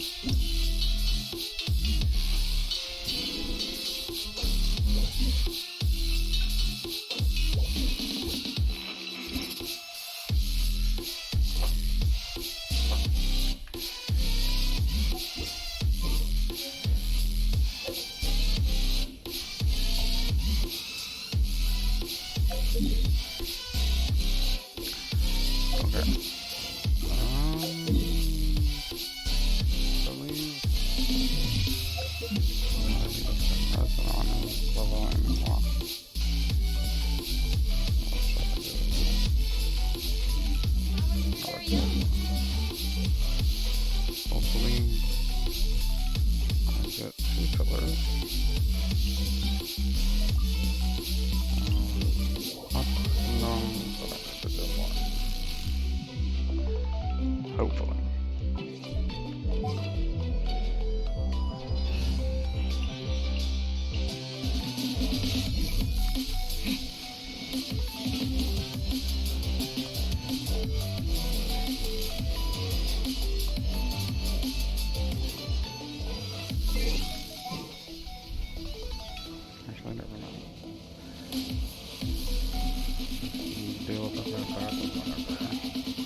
Steady as stone, as a dutiful maid would. Ah, I should never done that.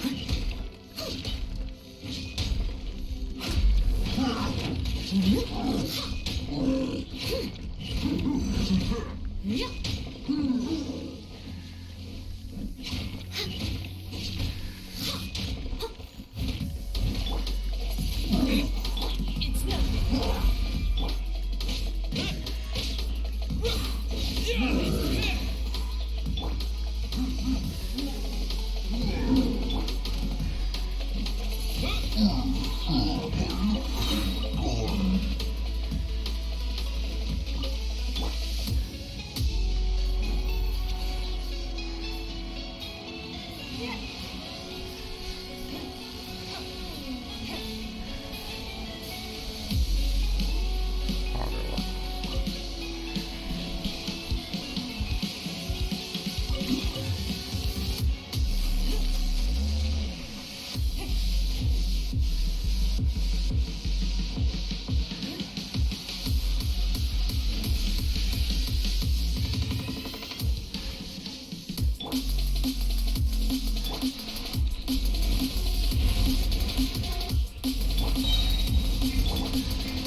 Leave it all to me.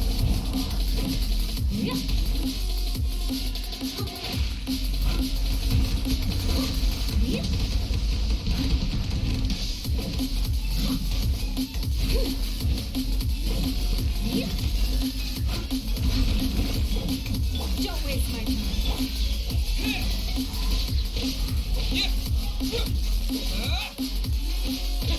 Wind blade.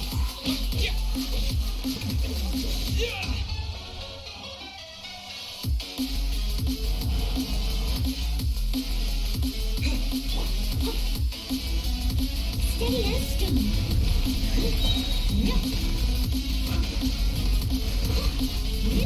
It's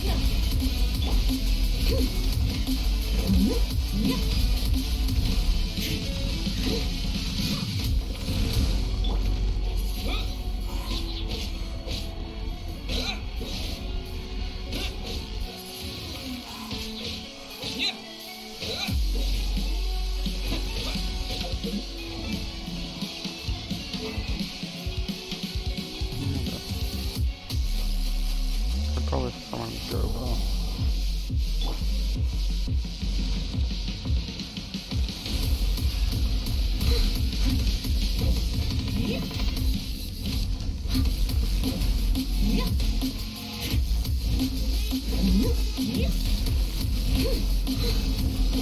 I must leave no stone unturned. Nice and spicy. Wind blade.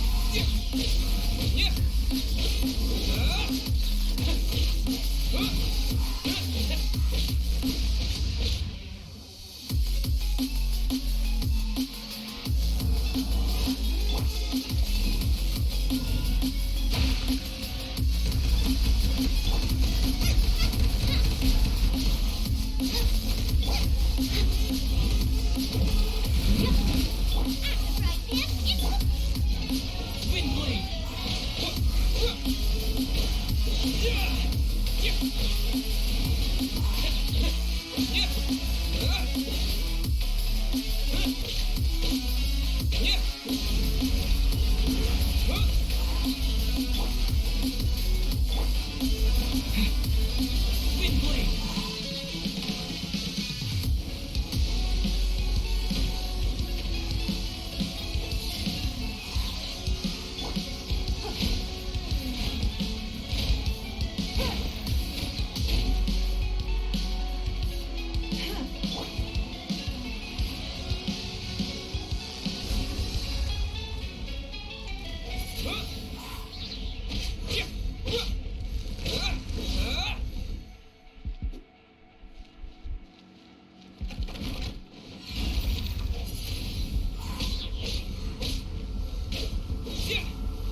Give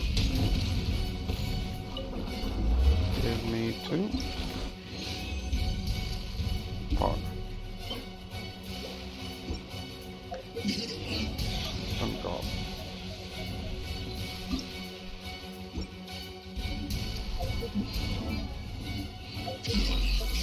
Do I have enough?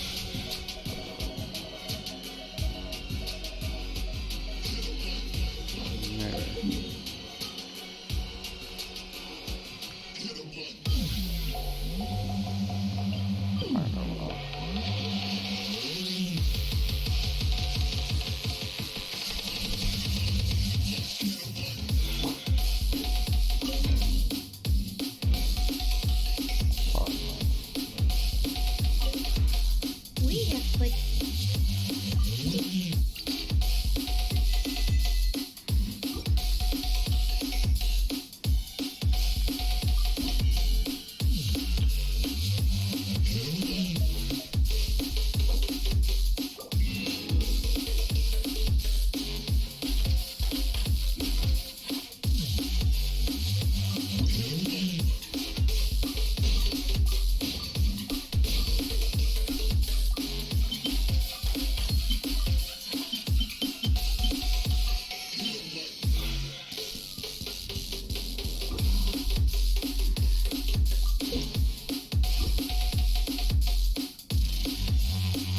if you ever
I need board.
I reached long level 80 on here before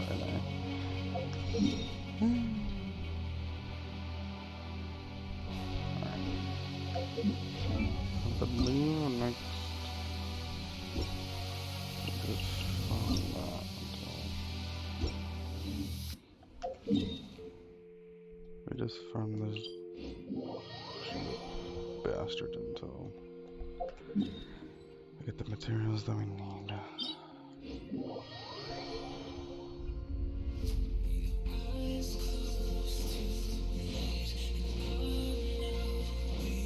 We need like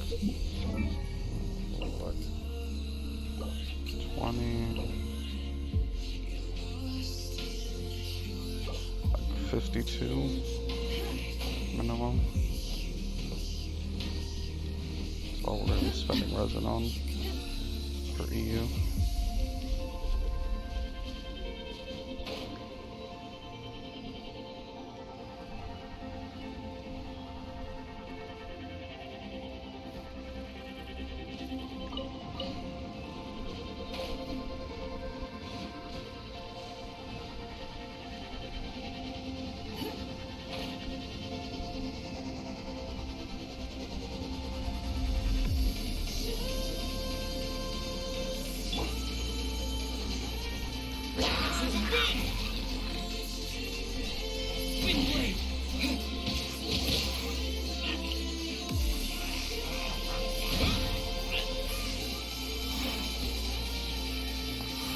Really good.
I'm a little bummed out I don't have any of those acorns from Andrea.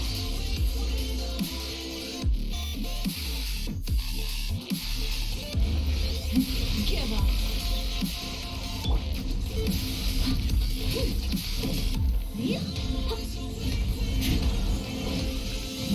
I'll catch up.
Don't waste my time.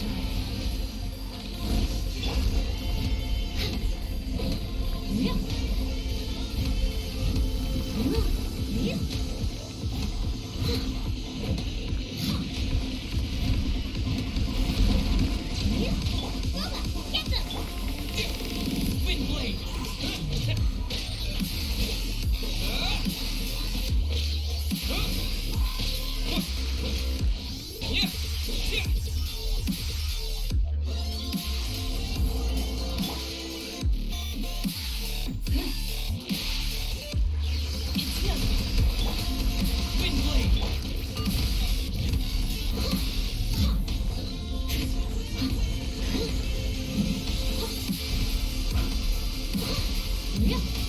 Steady and still.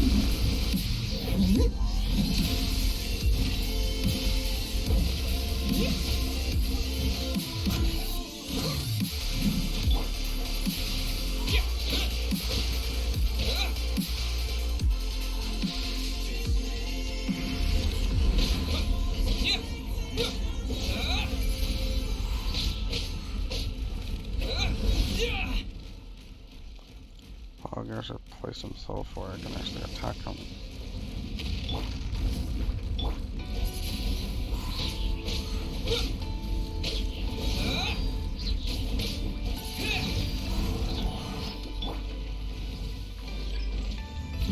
to me, as a good knight should.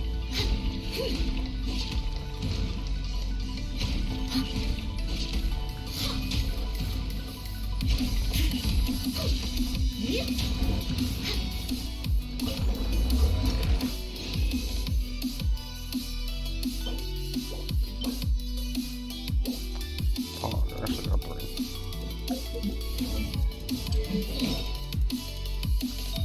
What was that teacup? Steven. I'm gonna stick with you.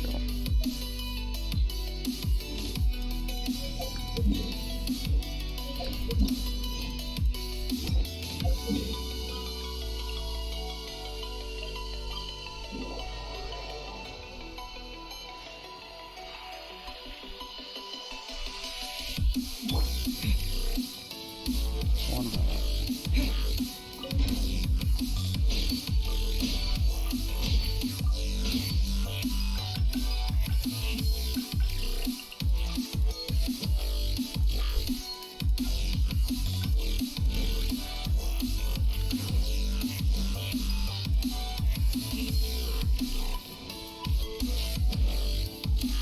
Grow faster.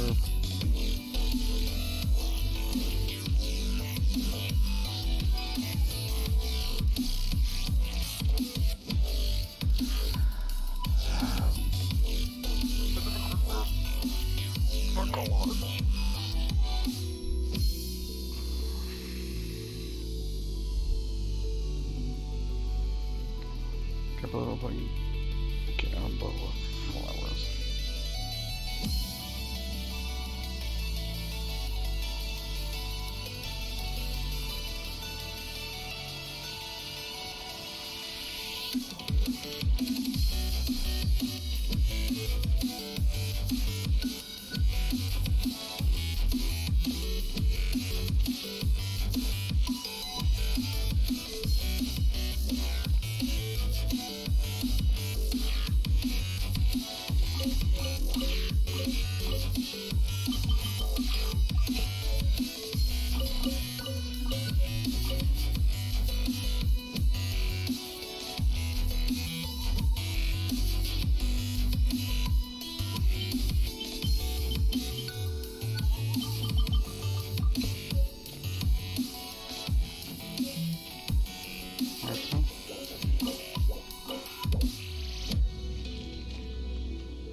I should probably wait on that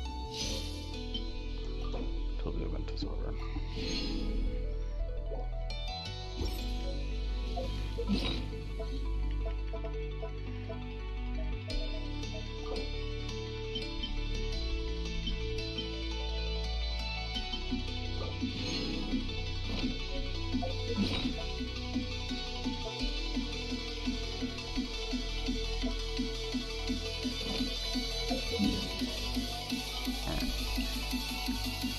Come back to that later.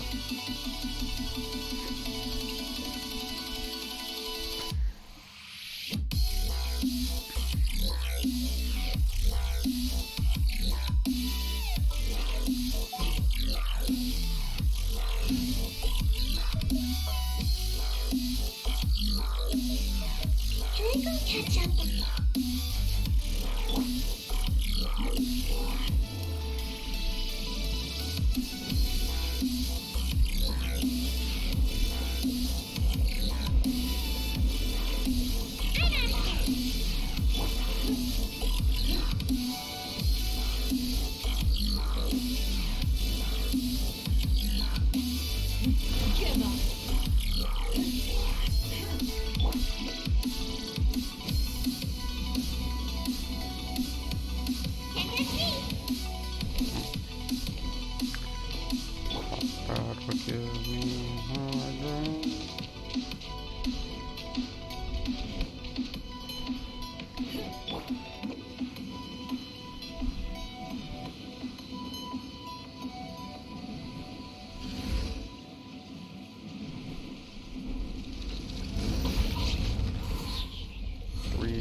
I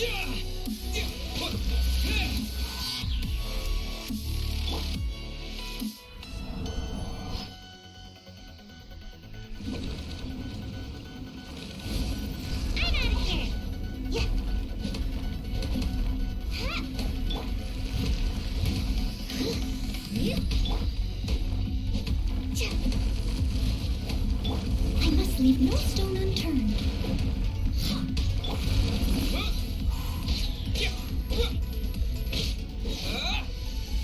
Wind blade.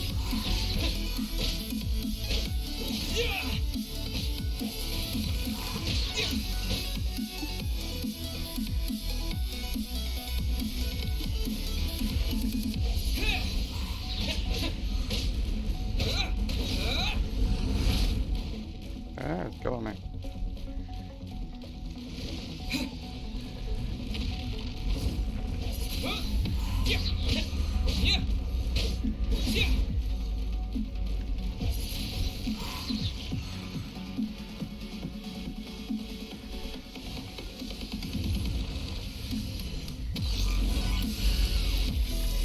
Wind blade. Someone needs assistance. Time to clean up. Steady as stone.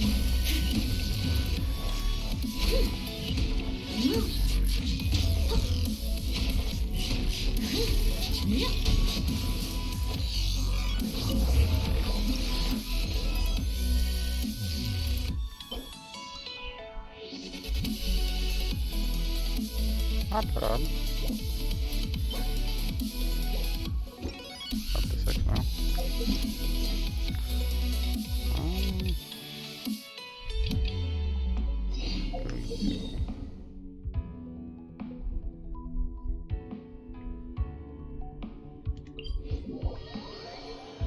So, yeah, annoyed about the fact that I have to change characters.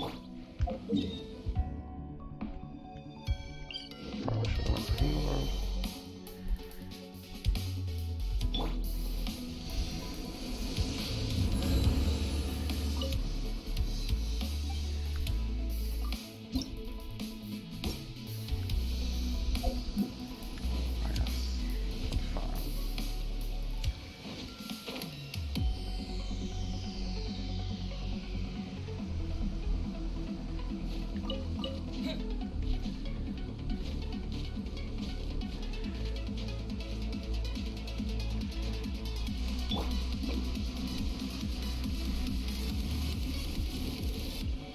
Camera? Where? Wasted rolling on looking at someone. Thank you, game, for being annoying.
I didn't do it perfectly, but...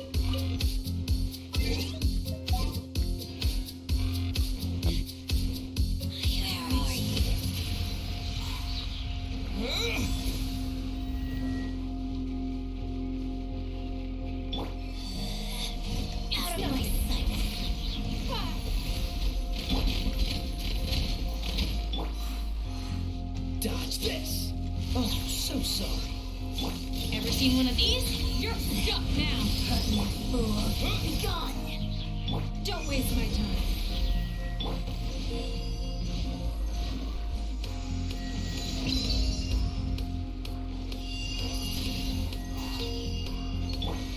Freeze!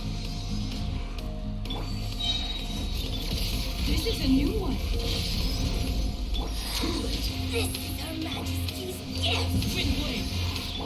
It's nothing. Submit.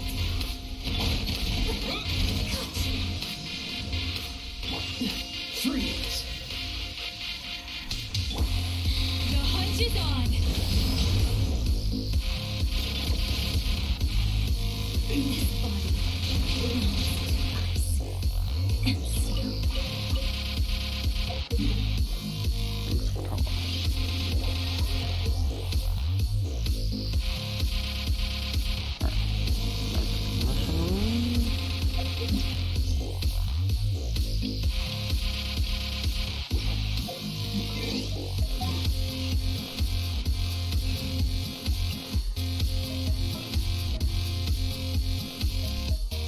I'll bring my seasoning.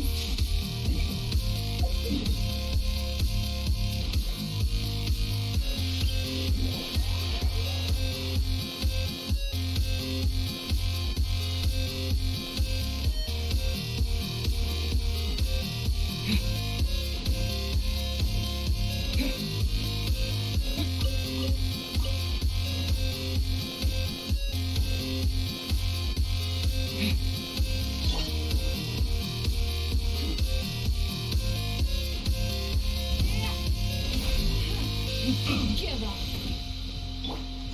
With the wind!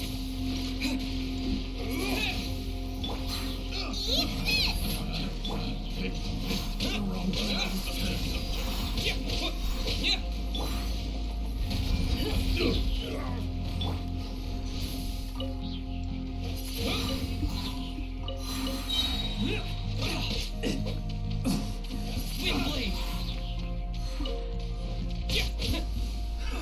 Another test subject. Disappear. Freeze! Your life is mine.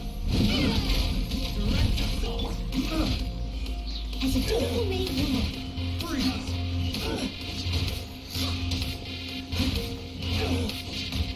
Whip toss! someone needs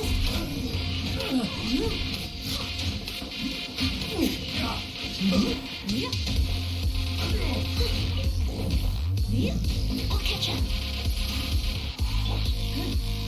Don't waste my time.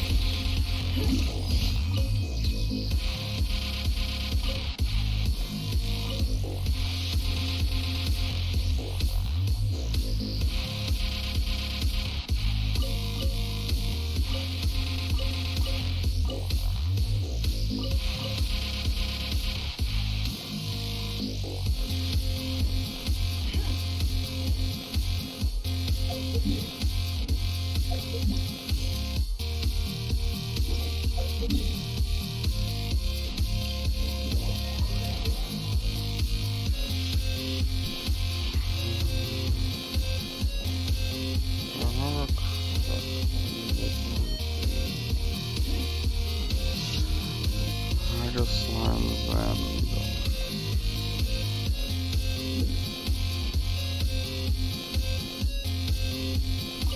What the fuck? With the wind!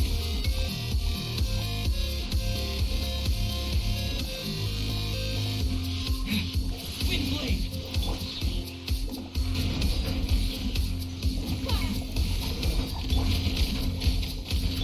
You're toast!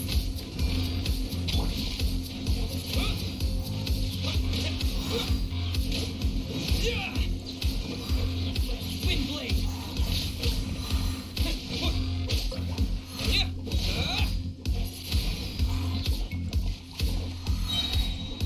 Disappear! It's nothing. I must leave no stone unturned. Time to clean up. Someone needs assistance.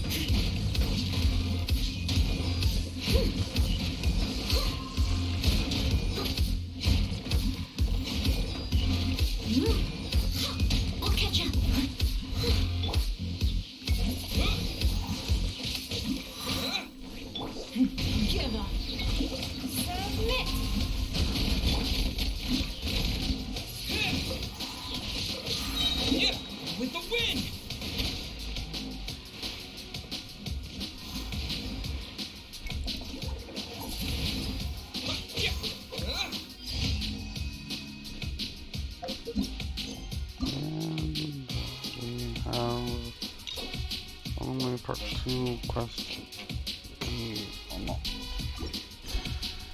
We'll do that later. Part 1 and part 2 at the same time. That'll be fun.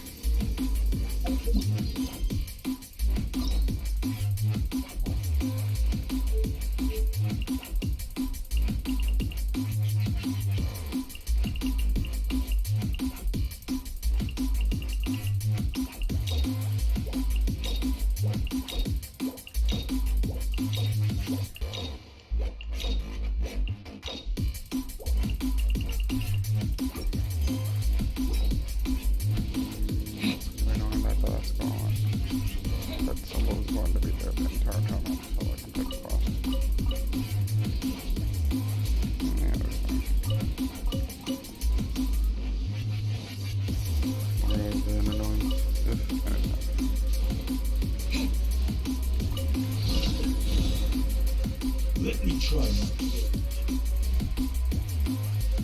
my call before me. Wind blade.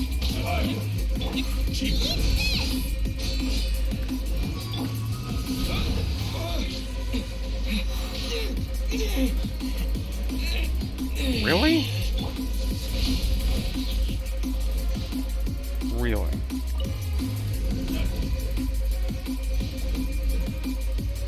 But it blocks the attack. It's nothing. You are my woman. How no bullshit is that? Dumb.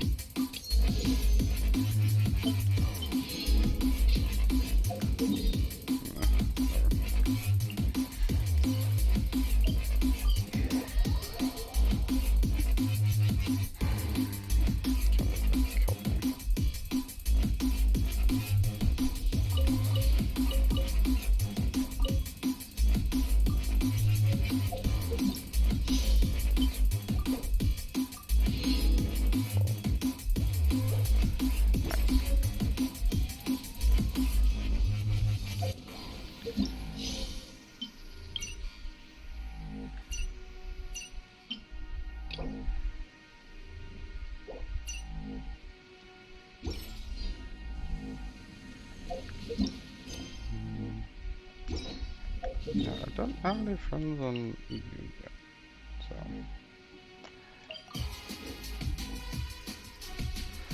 Bit of a shame.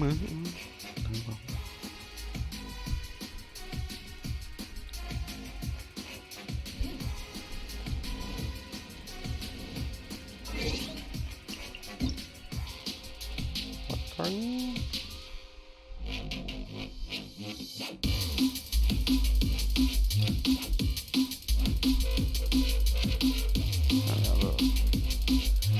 Sheriff of 20,000 more.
Come back to life.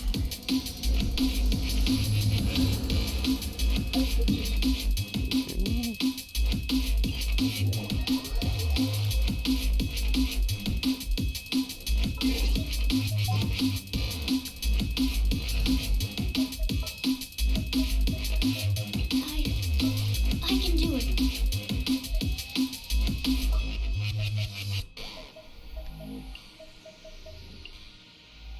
Can I go catch up on my sleep? No, sorry. Maybe not. I need you for fast travel. I'm out of here.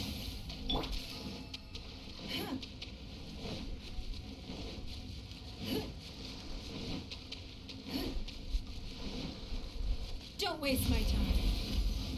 Why didn't I break the box?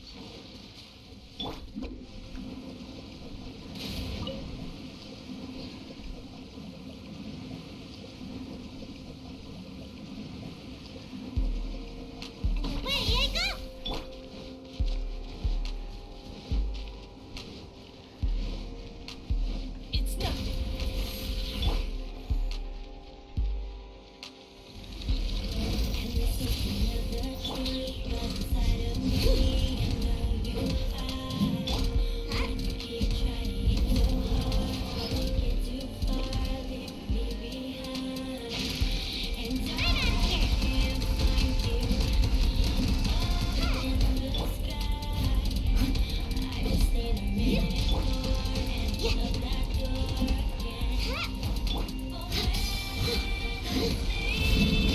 Steady as stone.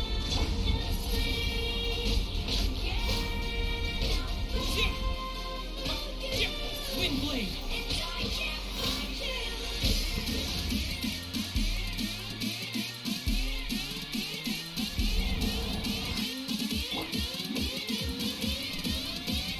Can't catch me.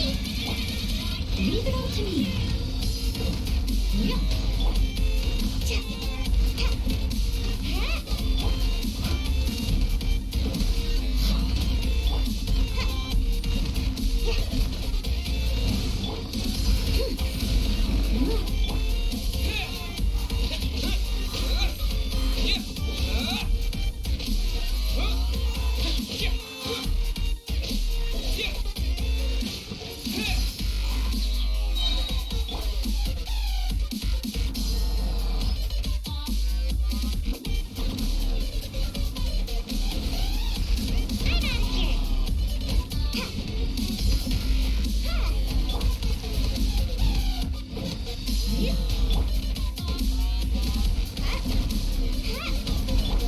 Steady as stone.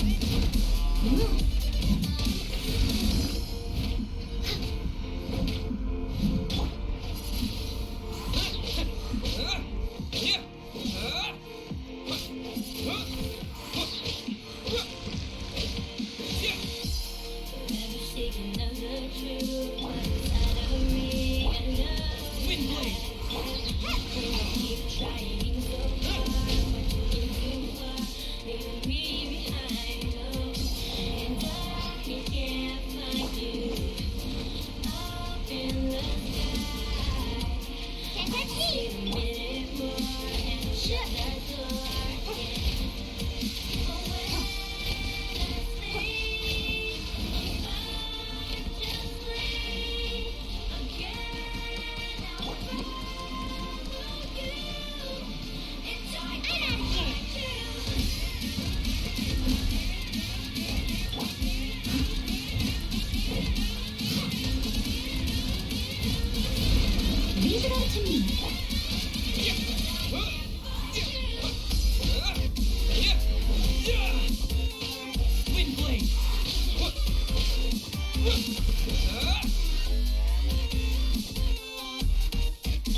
should.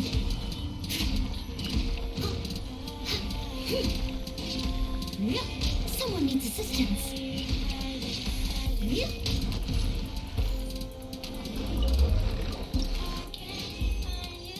And resin roast.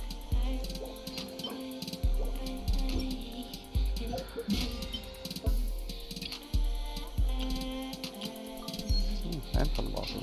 Nice. Alright.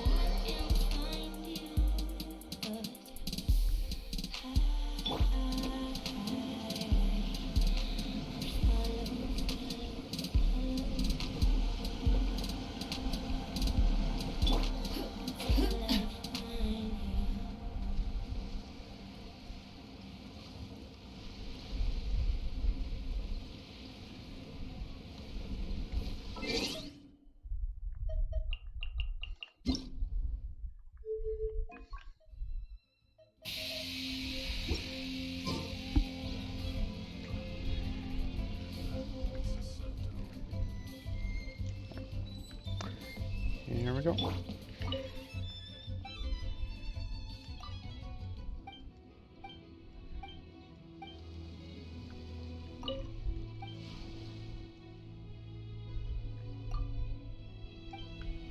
Ah, I have to go there myself. Man.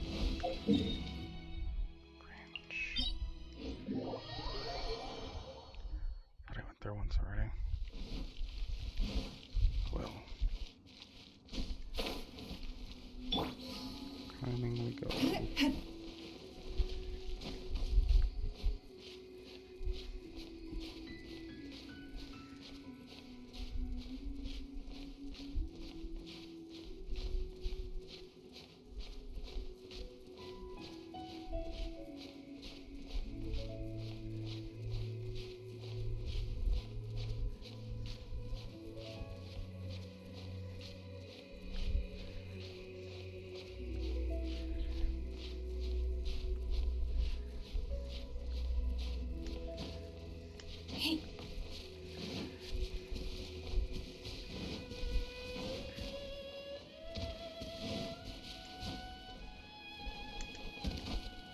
Down. The end of Tianjin.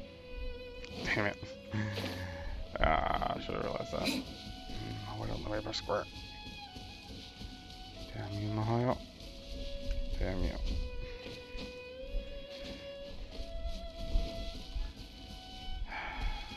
Every time. Every time.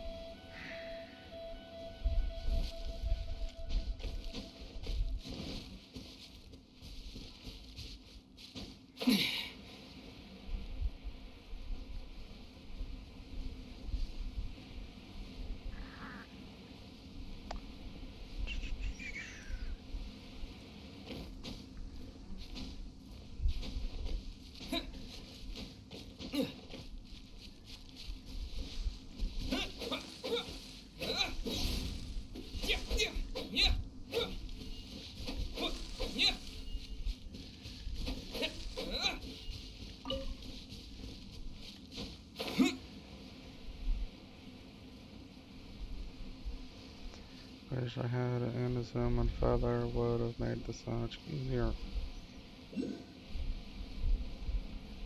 Oh yeah, I never went over here because I didn't care for Dioclus. What's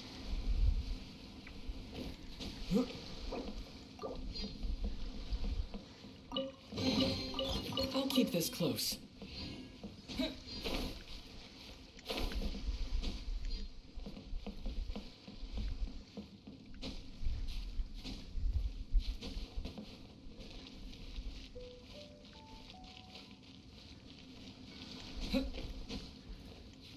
But since we're here, might as well get out.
road.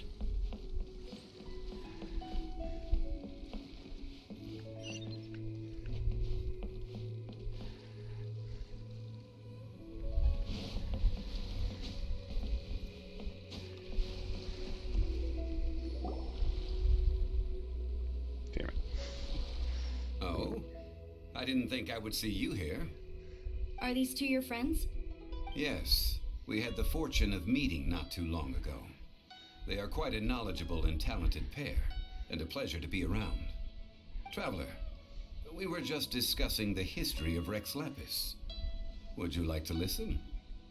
This, good sir, seems not to appreciate the almighty power of the Lord of Geo.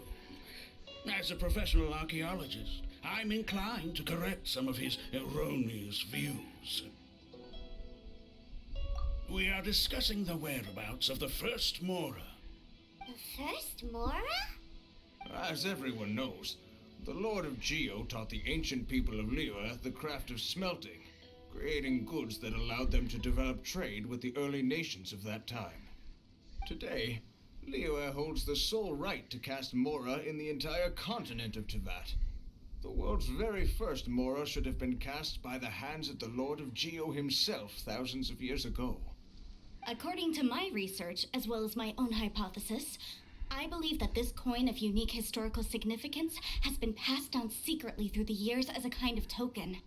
For example, perhaps the Qixing who control the Liyue use it in some kind of unknown ceremony they hold when they come to power. Oh, no. My research indicates that the first Mora coin is not such a simple thing. Mora is a catalyst. This we all know. Even today, Mora is used in the mystic arts for its curious properties of weapon enhancement. The world's first Mora would no doubt possess the strongest power.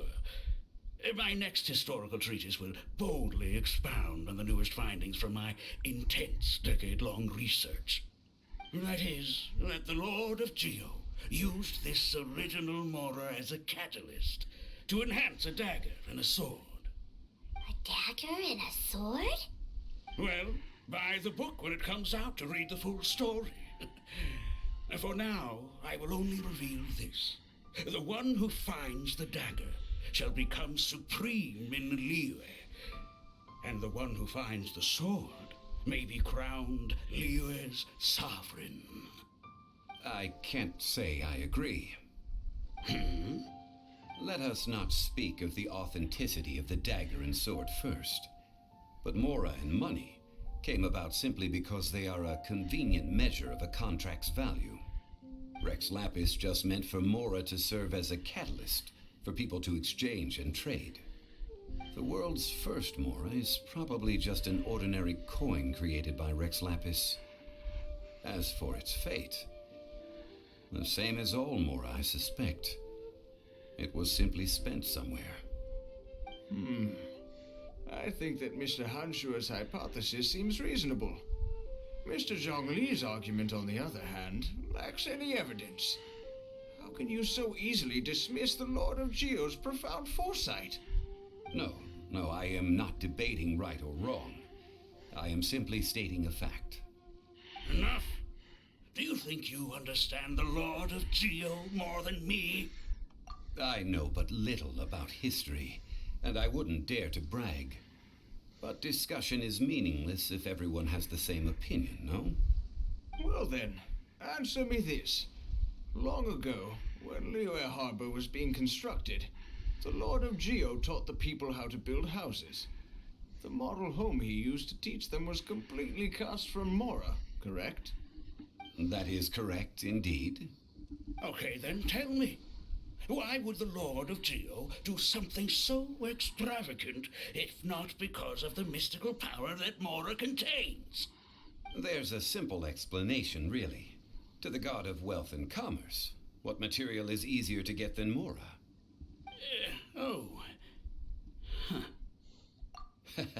I mean, I am talking about Rex Lapis. Excuse me, sir. I have some questions about archaeology. Can we find somewhere quiet to chat? I mean, if it's okay with you. Oh, it's no problem at all. But may my friend accompany us? Perhaps they could be of some help. Of course. They can come if that's what pleases you, sir. Let's go.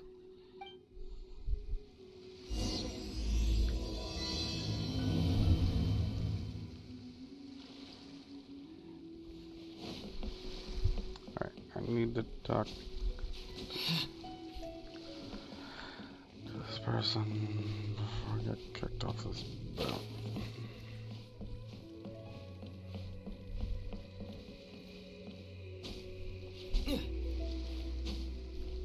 Oh my god, let me climb.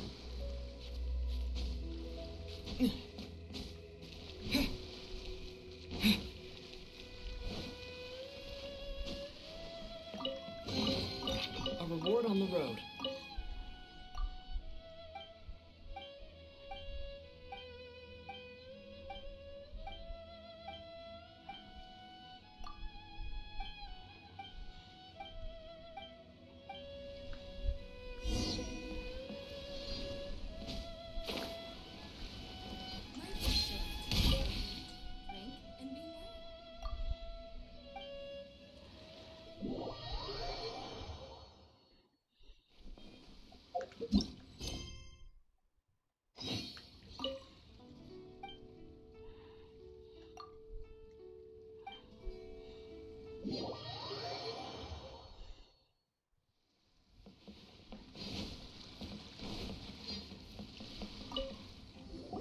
What I'm about to say is a bit disrespectful of the Lord of Geo and would draw a lot of angry looks.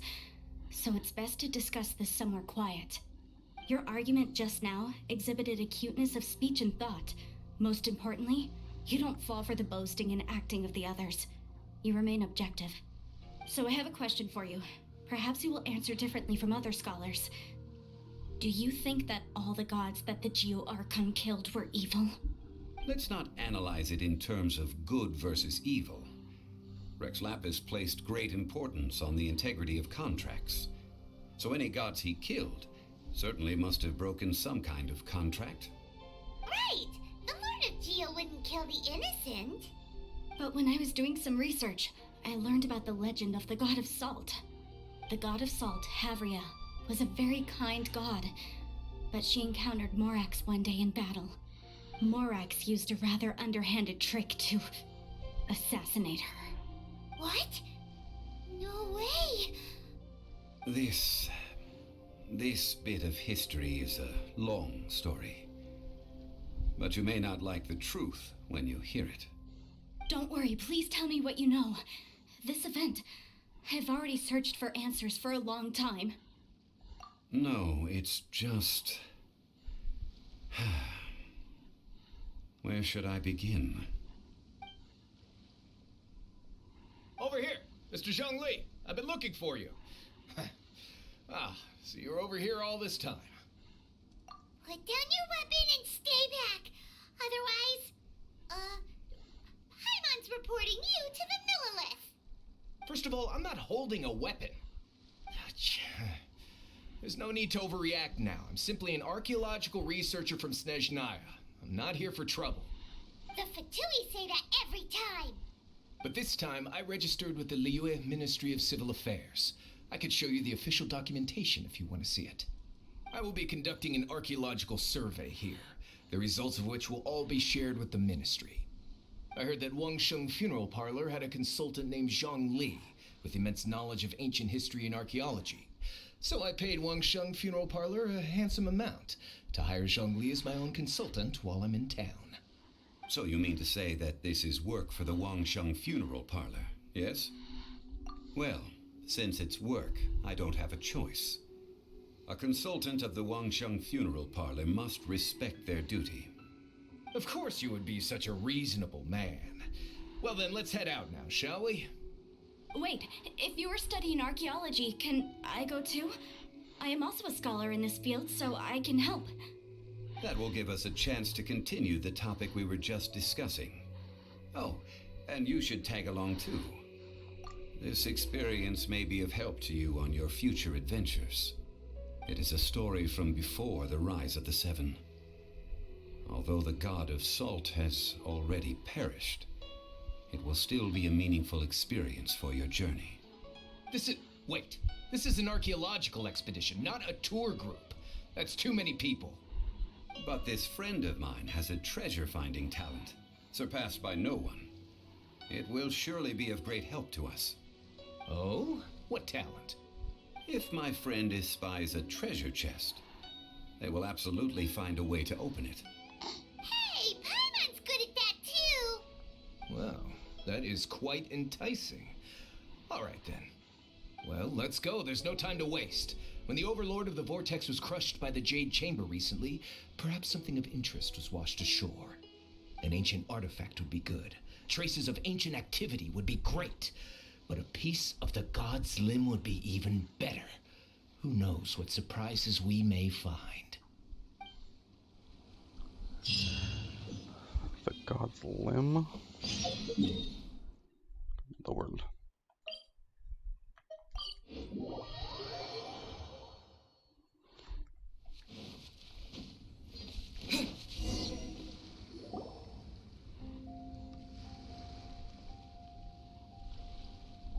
This place looks so ordinary. Can we really find anything valuable here? Huh? Paimon thinks it looks really grand. I don't mean the scenery, but rather that there should be something out of the ordinary. A big battle did just occur and all, and I don't even know where to begin looking here. Guyon Stone Forest is actually the perfect place to be, if you wish to learn about the gods or the history of the Archon War. Legend has it that Rex Lapis threw spears made of large rock into the sea here, piercing and crushing the Overlord of the Vortex. After many years of wind erosion, those stone spears have turned into the unique rock formations we see now. These mountains were the Lord of Geo's weapons? What we see now is just the part of them that remains. The stone spears hurled by Rex Lapis all those years ago were much greater, both in number and in size. But due to the different angles they landed at, their large centers of mass, erosion by seawater, and years of gravity, many of them have been completely swallowed by the sea. So besides wind erosion, the initial collapsing of the stone spears also played a big part in the formation of Guyon Stone Forest. Well, a god able to fight one so powerful as Rex Lapis was certainly very strong in its own right. Indeed. This is where the value lies in research at Guyon Stone Forest. Most of the objects from that time were lost to the sea. But the gigantic waves created by the Overlord of the Vortex have given those sunken objects a chance to see the light of day again. So you're saying that if we look carefully, we'll be able to get very, very rich rich with archaeological knowledge and historical value, yes? That's all I seek in life. Well, since we brought so many people, I think it would be best to split up and look. Okay then, I will go with my friend here. Although I have a smattering of knowledge in various disciplines, when it comes to archaeology, I can't compete with the expert here. Huh? Me? What's the matter? This is your profession. Why are you so surprised? I get it. I'll escort him then. Okay. If we find anything valuable or rare, let's meet on the shore opposite from here. The ancient god probably left behind lots of elemental marks. Following them should make our search much easier. Well, go ahead then. Use your elemental sight to look for any marks.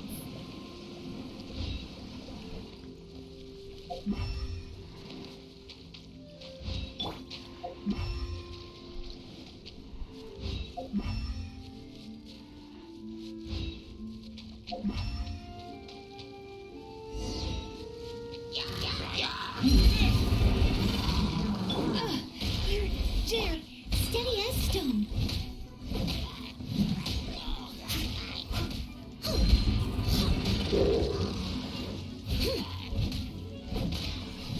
I'll catch up.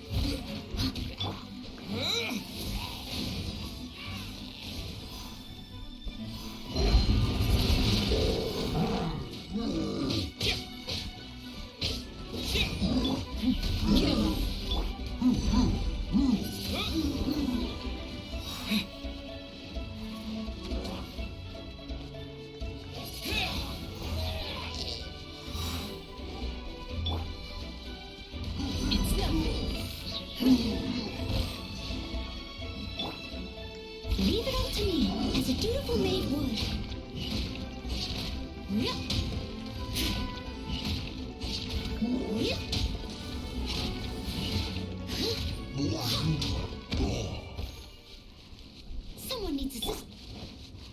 Why are there enemies here? Guyan Stone Forest is a place where a god was defeated, and its remnants still affect the area to this day.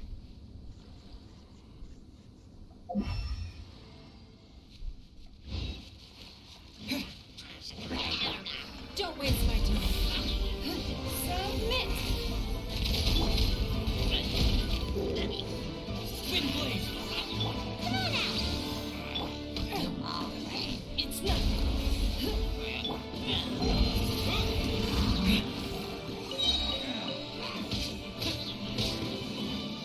Wind blade! Don't waste my time. I must leave no stone unturned.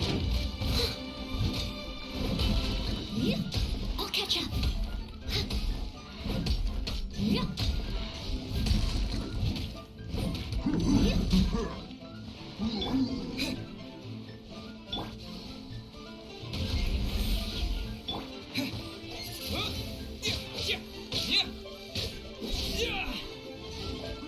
Wind blade! Give up. Your life is mine. Steady as stone, as a good knight should.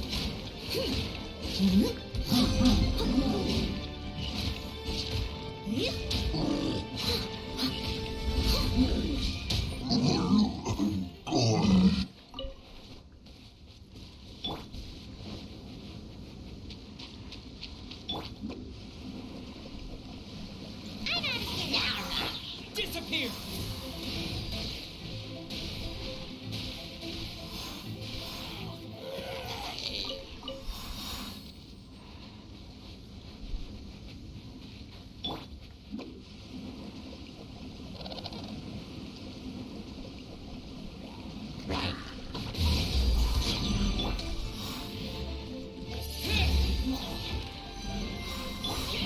It's nothing.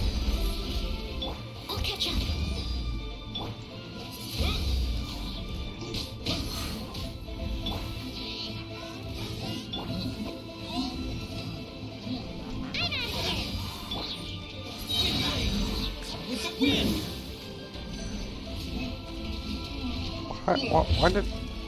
Why didn't he get stuck in the tornado? Give up. Oh, you know.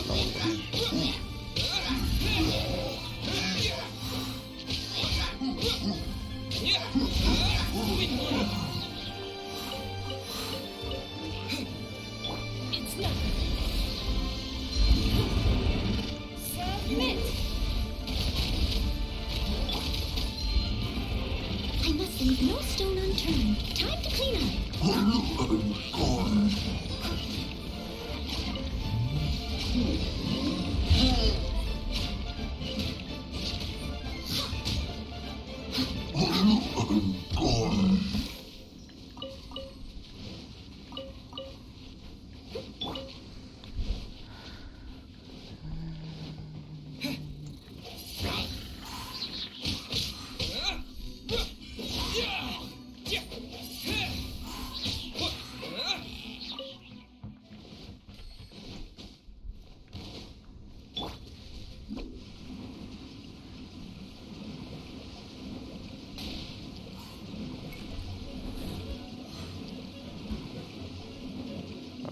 Can't catch me.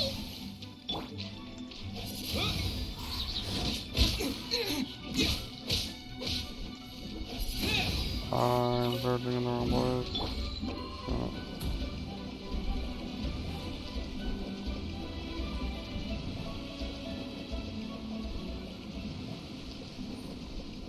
Can't catch me. Yeah, what was that one? I don't know.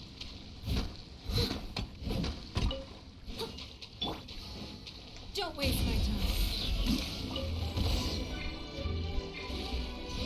Oh. Wind blade!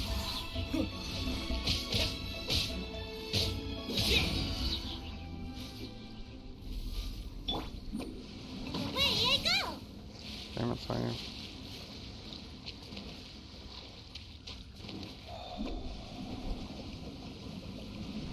I can't say, just travel on water.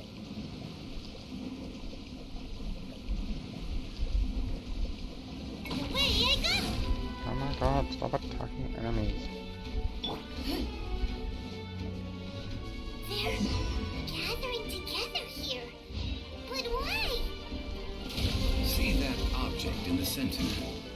Perhaps it emits the remnant strength of the god. That would certainly attract them. The hydro-mimic monsters. I have a contract and must put my personal feelings aside. Go ahead. Defeat them and recover the relic.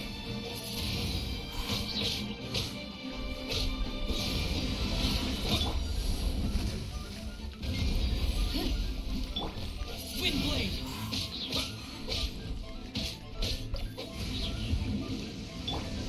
Leave it all to me, as a good knight should.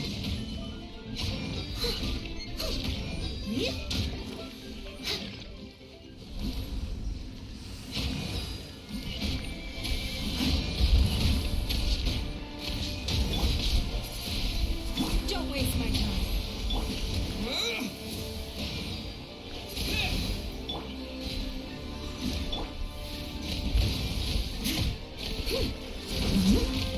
Ninjutsu!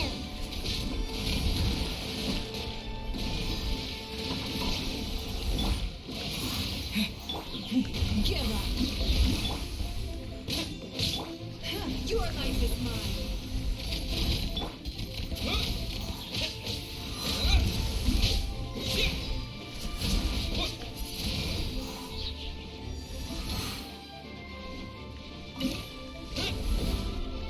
Oh my god, why couldn't I hit the bird? Steady as stone. It's nothing. Oh my god, stop running. Why are you standing there? Oh my god. Windblade! It's just a stone slab, but its design is quite unique.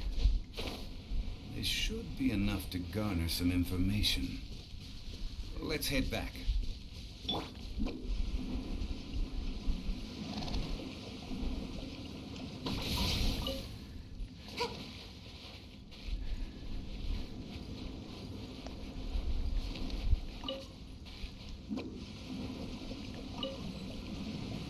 No! Stupid rock. You call yourself a scholar of archaeology? You can't even recognize this or that. What are you good for? We all have our areas of expertise. I already tried very hard to explain. Oh, stop arguing! What in the world happened? This girl just keeps bragging about how she's an archaeologist, but she doesn't even know anything about the surrounding ruins. I even know more than her.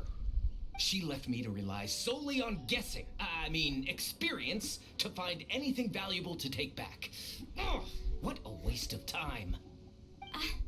I've just been researching the god of salt, so I'm not familiar with sea relics. Is that so strange?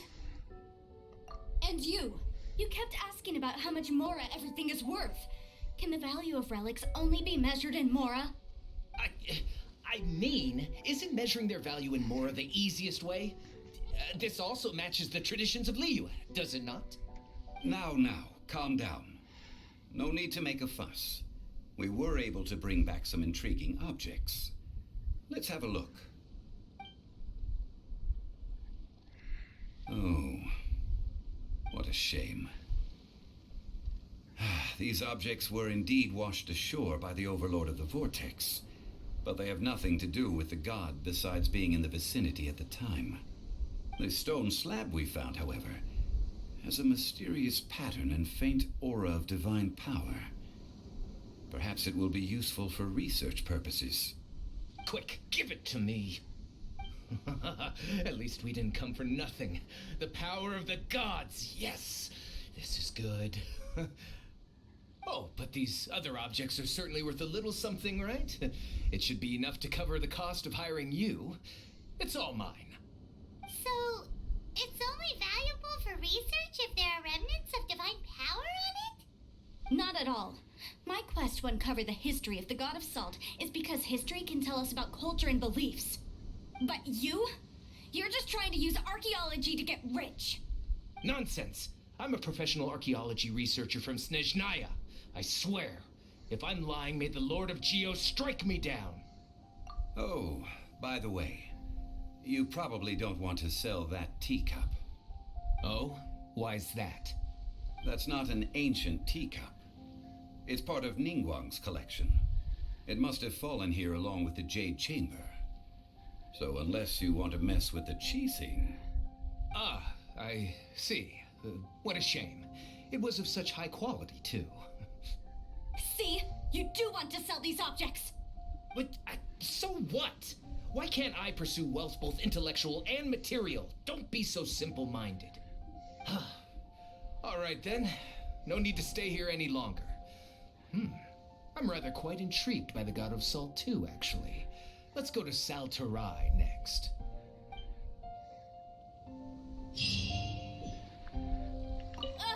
You're simply a money grubber. And what are you, then? All you think about is digging up valuable relics every day. They're still arguing? Ugh. Let's not bother them. You're simply... And what are you... They're still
A keen eye.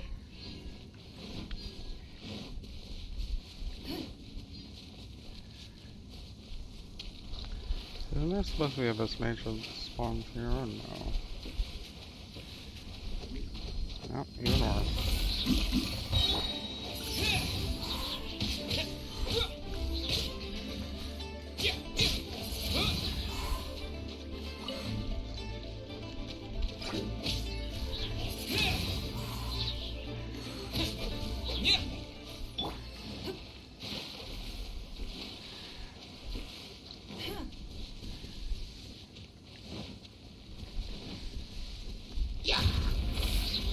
Your life is mine.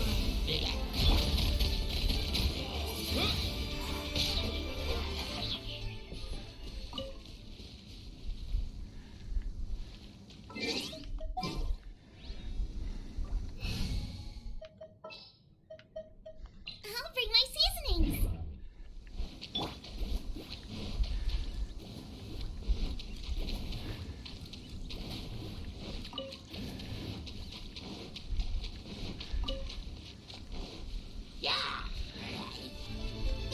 Get them!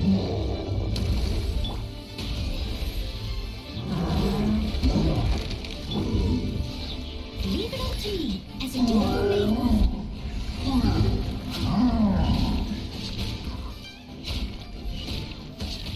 Yep.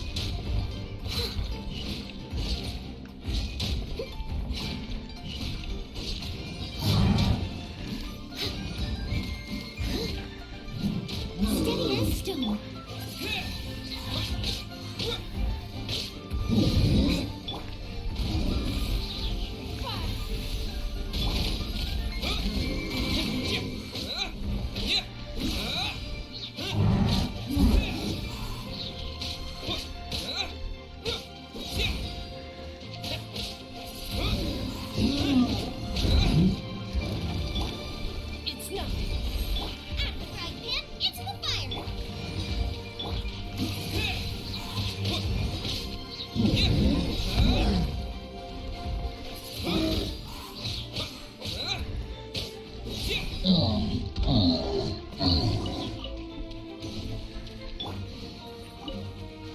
Give up.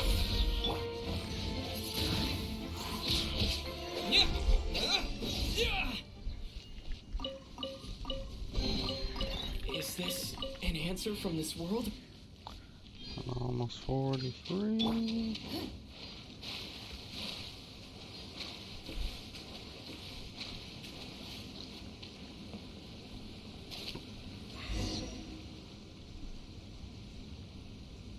I heard that Salterai was once the home of the god of Salt's people. Therefore, there's sure to be loads of valuable relics nearby. According to legend, the people of the god of Salt, Havria, enjoyed prosperous lives under her protection. But this legend has been around for ages. With the countless scrap collectors and treasure hoarders in the area, there probably aren't many valuable things left here. Oh, good. That's just great. If I knew it was picked this clean before, I wouldn't have come. About that, I know there's a ruin deep in this cave here. It's related to the god of Salt, which is actually how the area originally got its name of Salterai. However, the ruin entrance has been sealed by a mysterious power. Nobody has been able to break the seal. I found a mechanism that seemed to be related to the seal, but when I undid the mechanism, the seal wasn't affected at all. So at the moment, the seal's origin and how to break it are very important topics in my research on the god of Salt. I don't know, there's no concrete evidence, but I'm pretty sure the seal is meant to hide some kind of long-forgotten truth. The god of Salt was a benevolent god, adored by the people, not to mention powerful. She wouldn't have any kind of shameful secrets to hide. So, the one who wants to hide some truth is very possibly her killer, Morax. This doesn't sound like something the Lord of Geo would do, though. Who cares about all that? It sounds like countless treasures of the god of Salt lie within this ruin, just waiting for someone to find them, right? You weren't listening at all, were you? Even if there's a mountain of treasures inside, nobody can get in if the seal isn't broken. Ah, but we have the illustrious Mr. Zhongli with us. He looks like he knows just about everything. A little seal shouldn't be any trouble for him. This seal seems to be quite ancient. Even Mr. Zhongli may not know all of its secrets. I may know something about it. What? Over the years, I've heard various rumors with bits of knowledge about seals. Although their references seem rather disorderly, they do in fact contain the secret to breaking seals. Let's go take a look at the mechanism Miss Wanyan just mentioned. Okay, since Mr. Zhongli says so, follow me then.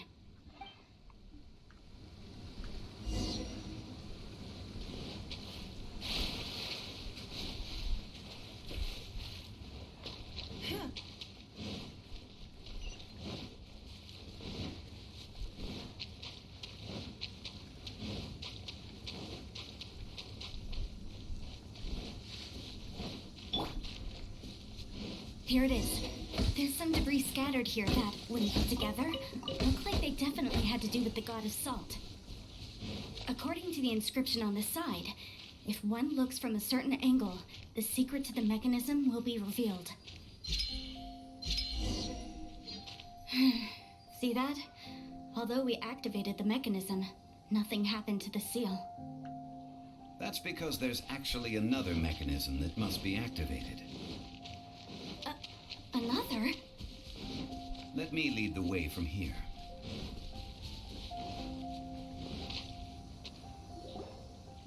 This place seems familiar. Huh, I remember. I think there's some elemental monuments here. So you're saying they're related to all this? When I investigated the seal last time, I had someone with a vision accompany me. But when we lit up all the elemental monuments, nothing happened. That's because you don't just need to activate them at the same time, but in a certain order as well. Otherwise, the seal will not be broken. The secret to this puzzle is hidden in the legends about the Archon War. Tianheng in the south, Yaoguang in the east, Jueyun in the west, Qingce in the north. All desolate and devoid of life. Liyue is vast, yet even one haven is hard to find. To the north, to the east. Do the people of Liyue always talk in riddles? I think I've heard this saying before. Certainly you have. And the contents of this saying are also related to the god of salt. To provide a haven for her people, whose lives had been ravaged by the Archon War, this benevolent god searched all across Liyue. At that time, with the chaotic fires of war engulfing the land, even one sliver of peace was a luxury. And that haven she eventually found is right here. Today, it is known as Sal Turai. How sad then. In the end, this peaceful place was destroyed by Morax. Okay, enough with these ancient stories. Now that we have the clue, hurry up and break the seal. Whatever happened doesn't matter as long as we can get inside that ruin. Tianheng in the south, Yaoguang in the east, Jueyun in the west, Qingce in the north. With this clue, you should be able to solve the puzzle.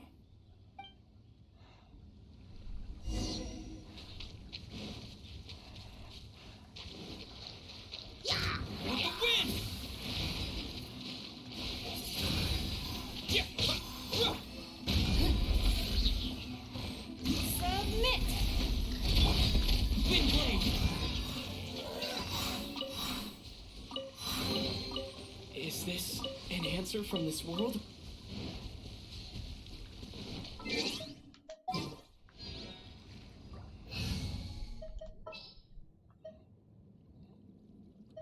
Here, let me help you.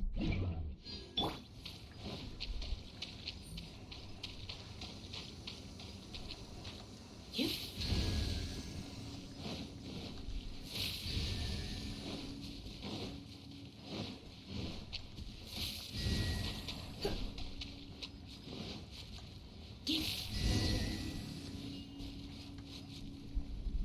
Look!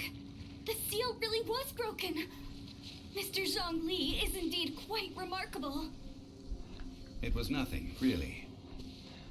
Now, it's time that people learn the hidden truth lost to time.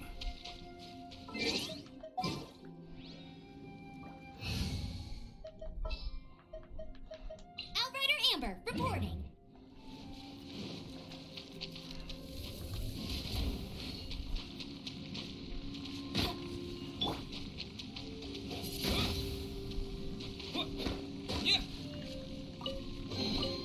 Is this an answer from this world?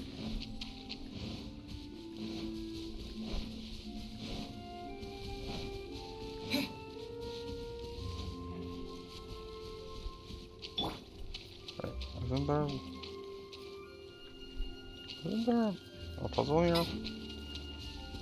God damn it, game. Whatever.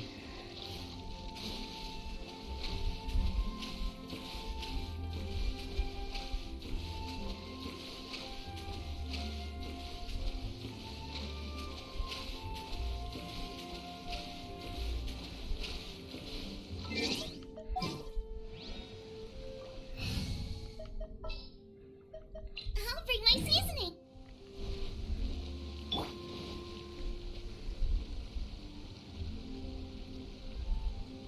Before entering the ruin, I have a proposal that will help us prevent the kind of senseless arguing between you two that we saw at Guyonstone Forest.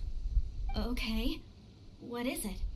I propose you two agree upon a contract, stipulating that we alternate who gets claim to each treasure we encounter, with only one object permitted per claim. To show my sincerity, I won't be taking any treasure. This will just be between you all. Hey! Don't pass an opportunity like this up so easily! I don't agree. I mean, you want me to split the treasure with this amateur archaeologist? No, absolutely not. I don't agree either. He will only defile the precious relics left behind by the god of salt. I can't accept this. Well then, if the contract is not agreed upon, I will no longer serve as your consultant on this expedition. You will have to rely on your own experience to find whatever treasures are hidden in this ruin, as well as traps. You have the audacity to demand this. Okay then.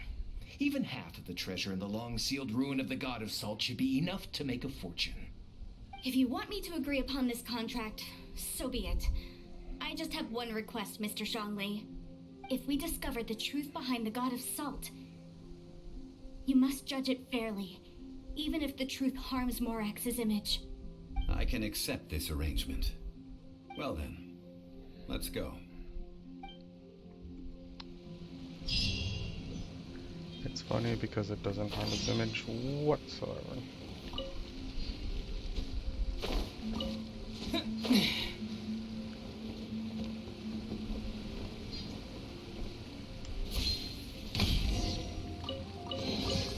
I'll keep this 43 poggers. Did I go too far down? Don't tell me I went too far down. Oh well.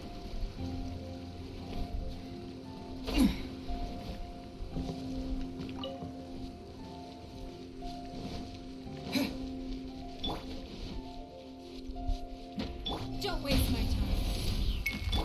Leave it all to me.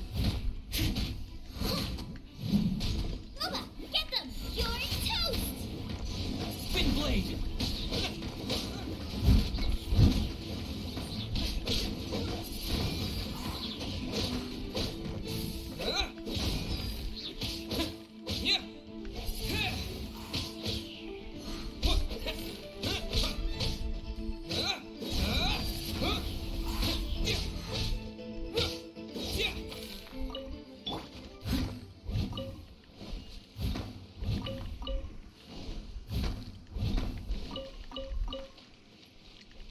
The one cave that makes Lapis farming a joke.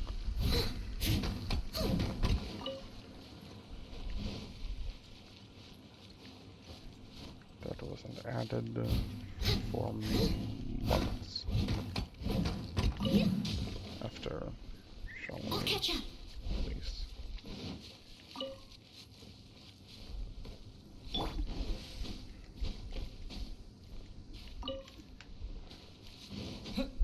Just to front this cave a ton when I started.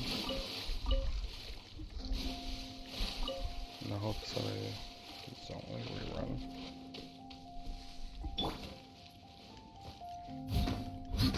It's a shame I never got him.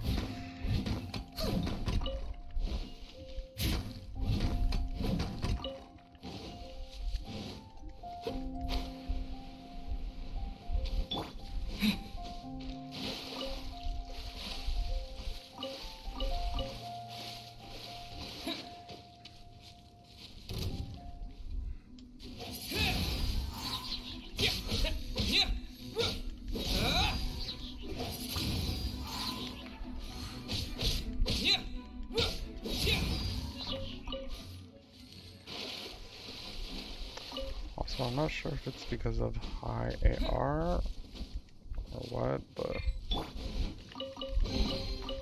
All in a day's work. at some point the slimes in this area just don't spawn anymore. Which is weird. Someone needs assistance.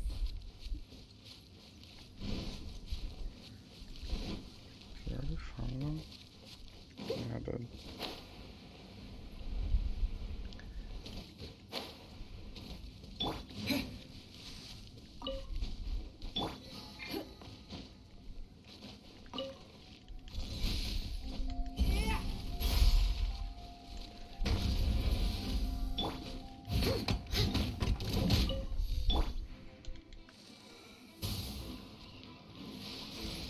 Wind blade!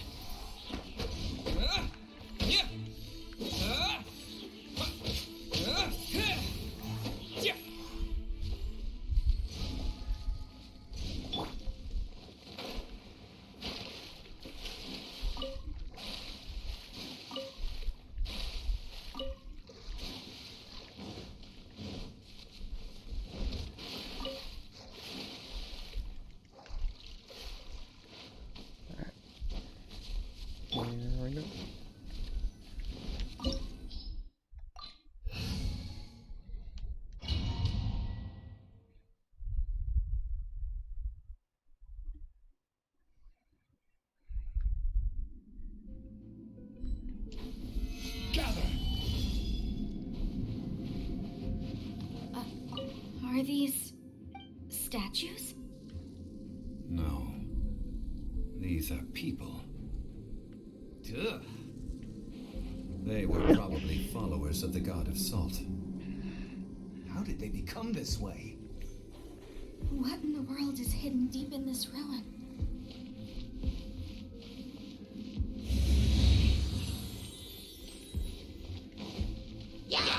Stabilize!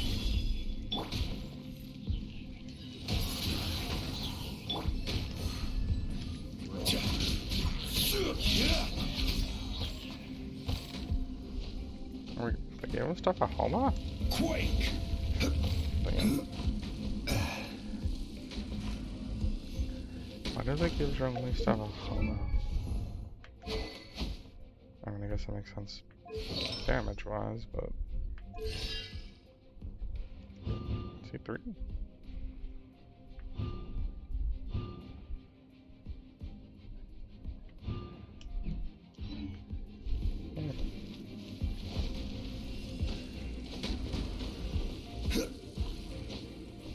They do put pillars. Rise!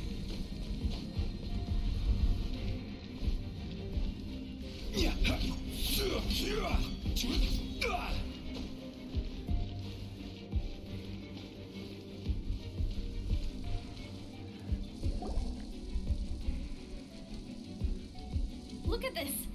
It's filled halfway with salt.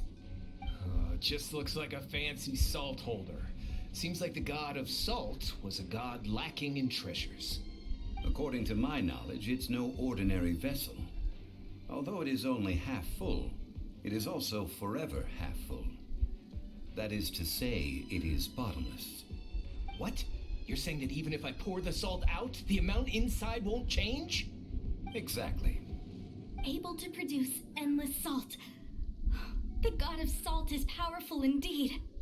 Finally, after all that effort, I've found precious treasure. I claim this as mine. I just need to pour the endless salt into 1,000 or 10,000 bags. I can sell it and make a fortune. Hey, how can you use a relic of the god of salt for such a shallow pursuit? If Mr. Clement wants this salt chalice, then the next object we find will belong to Miss Wanyan, according to the contract agreed upon.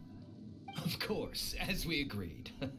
But how can anything be worth more than this rare find? Since we have a contract, it's no use for me to fight with him. Then let's move on, shall we?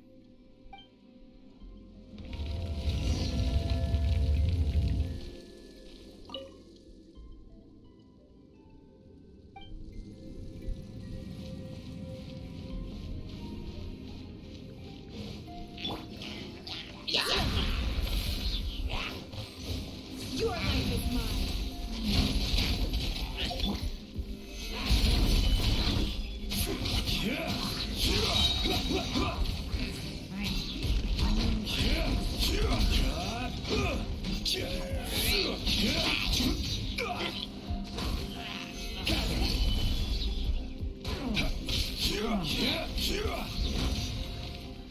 Don't waste my time.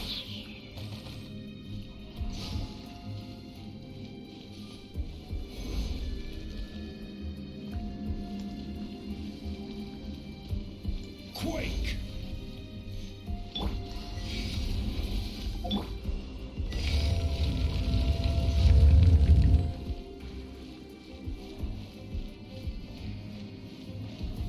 Stabilize!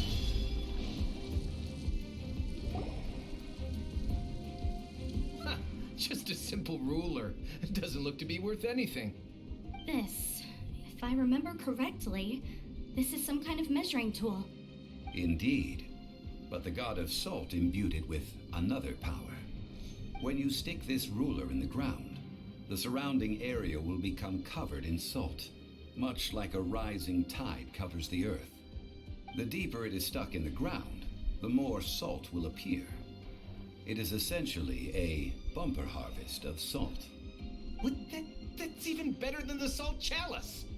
Well then, according to our contract, the salt ruler goes to Miss Wanyan. No, unacceptable. I paid for and organized this entire expedition. Why should I get the short end of the stick? And this girl has been useless! Why would she get anything? Oh boy, here we go again. So you are saying you want to break the contract? So what if I break it? Now that I've seen how the mechanisms in this ruin work, I no longer need you. Let's not forget who hired who here. Why should I let you make the rules? Because you agreed to a contract. Rex Lapis once said, "Ones who break their contracts shall suffer the wrath of the rock." That is one of your Liyue gods. I am from Snezhnaya. I will suffer the wrath of the rock. You may find it rather unpleasant.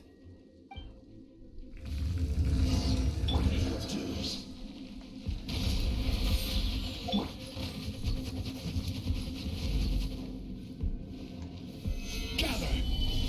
I will have order.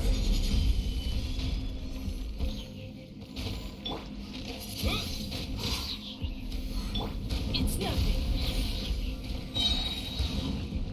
Submit! Stabilize! Can't run from debt. I shall confiscate your treasure as well. You are not worthy to continue any further into the ruin. Leave this place. Oh, darn you! Just you wait. Some archaeological survey. He could only pretend for so long. Yeah, good thing Paimon can smell a liar from a mile away. Clement's wrongdoing stemmed from greed, yes. But besides greed, there are many other things that may tempt us to break contracts. When people see the object of their dreams, how many are really able to control their desire and follow the contract? I think we should be honest with each other now. Huh? Be honest about what? That in truth, not a single member of this archaeological expedition came here for archaeology. Why do you say that? Miss, you lack even the most basic archaeological knowledge and can recognize naught but a few simple relics.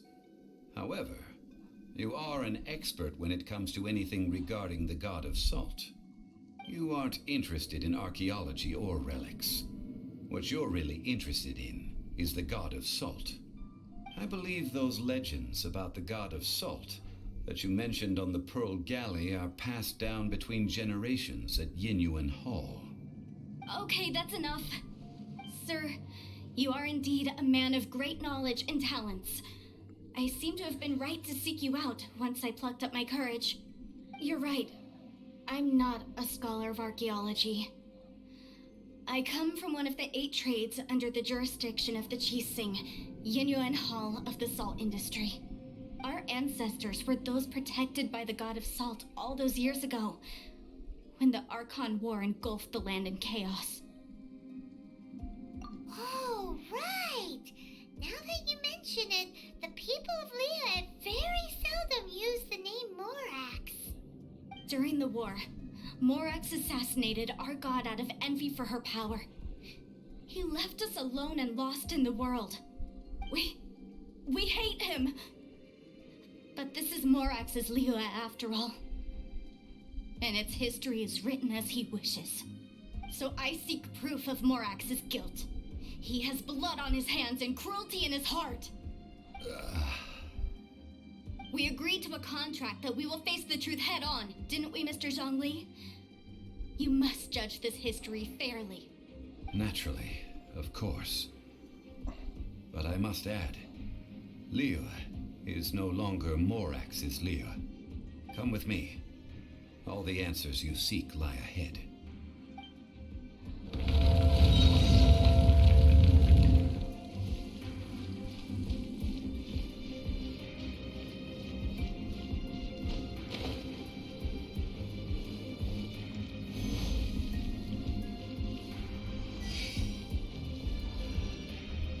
Oh wait, activowalność chest. Crumble!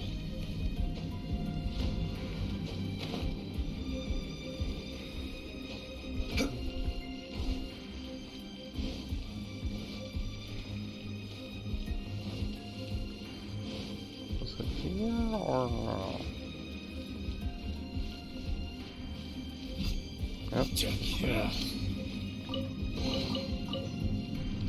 Found it.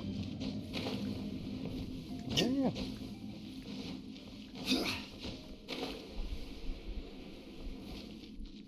Rise!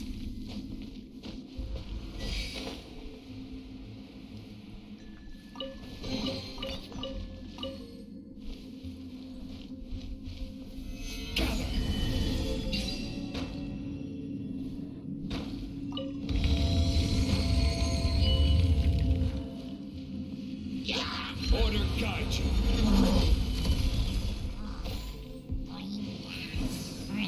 Solidify. Don't waste my time.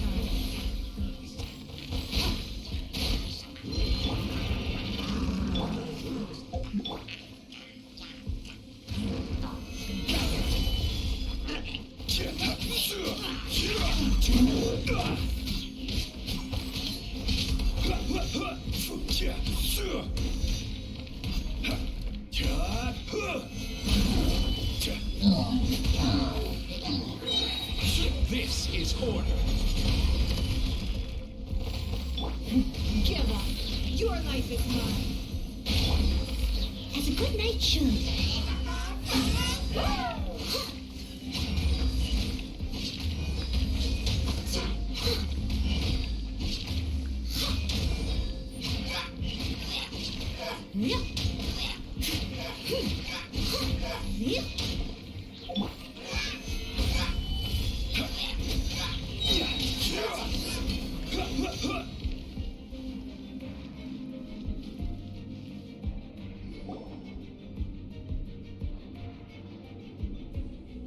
This is a sword?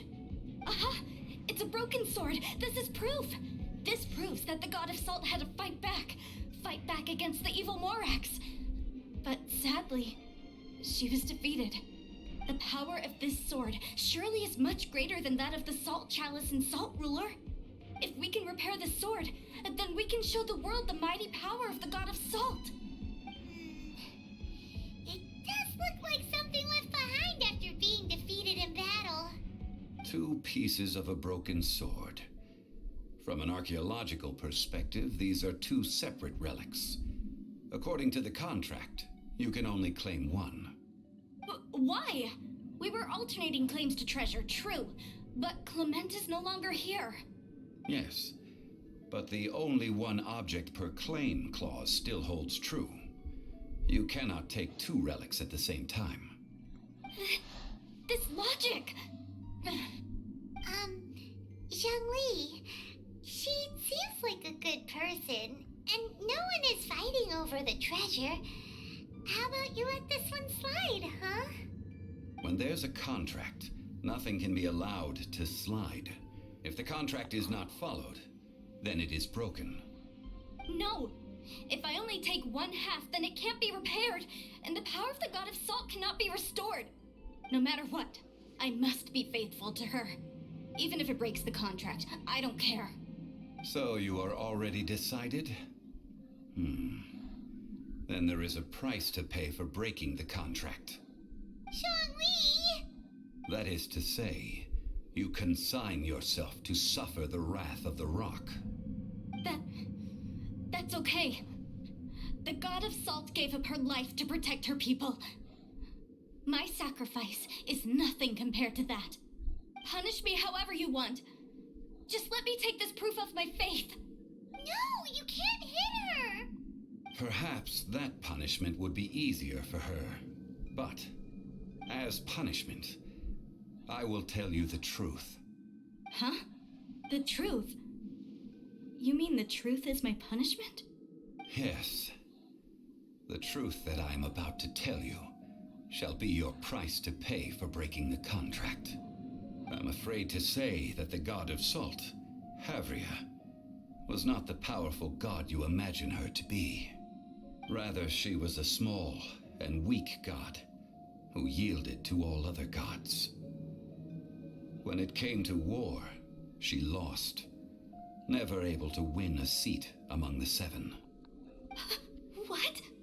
During the Archon War, the gods of this world used all their strength and cunning to vie for control of Tevat. But Havria instead chose to flee. She thought that by giving up before a fight could start, she could save herself and her people from the war. However, during such a long war, there is no end to the advances of aggressors. After making countless concessions, Havria lost all of her lands, until only one small haven remained. No! It can't be so! In her last days, she had not even a single blade to defend her people with. Not even a single blade? Then... this sword... This sword is not a relic belonging to the god of salt, but is instead the murder weapon used to kill her. Murder weapon? No! That's not true! That can't be true! You're trying to test my faith in the god of salt! As I said before, I only state the facts. Preposterous! You are a follower of Morax! Don't try to trick me! Hey! Come back! It is a punishment after all. I did not want to tell her such cruel facts, but the contract was broken.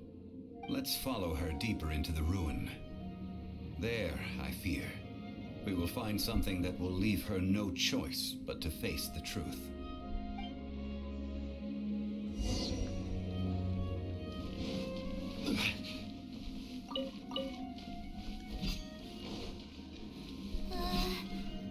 Are these statue thingies running? What will we find ahead? Salt. Damn it. And betrayal. Really?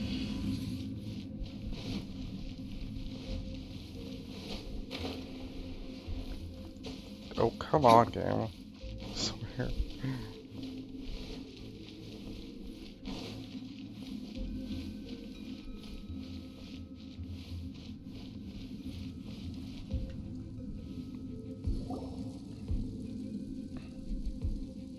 What are all these? What did they see? What did they do? What happened? Since you do not trust me, let us continue onward. That which lies beyond this door will show you all that happened back then.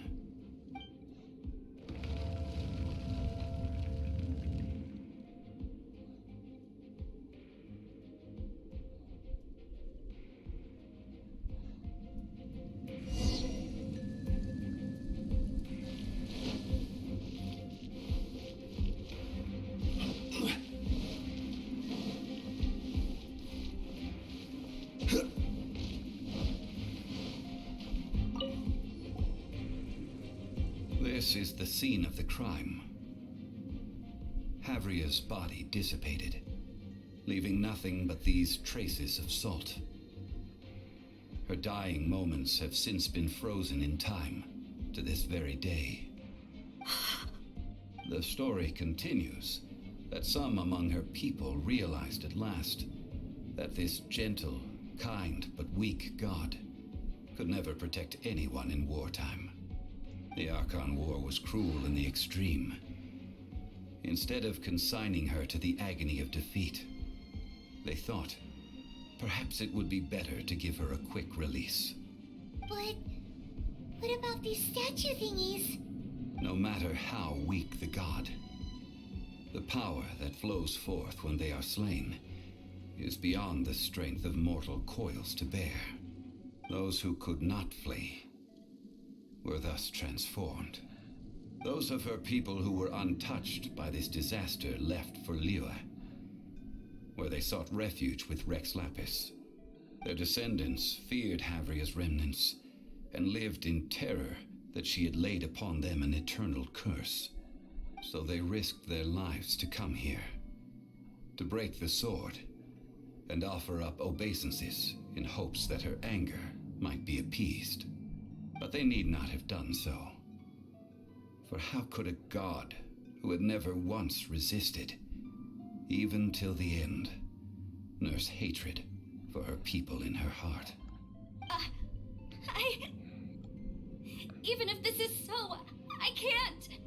This must be a lie. A false history, all of it. Don't you dare try to shake my faith.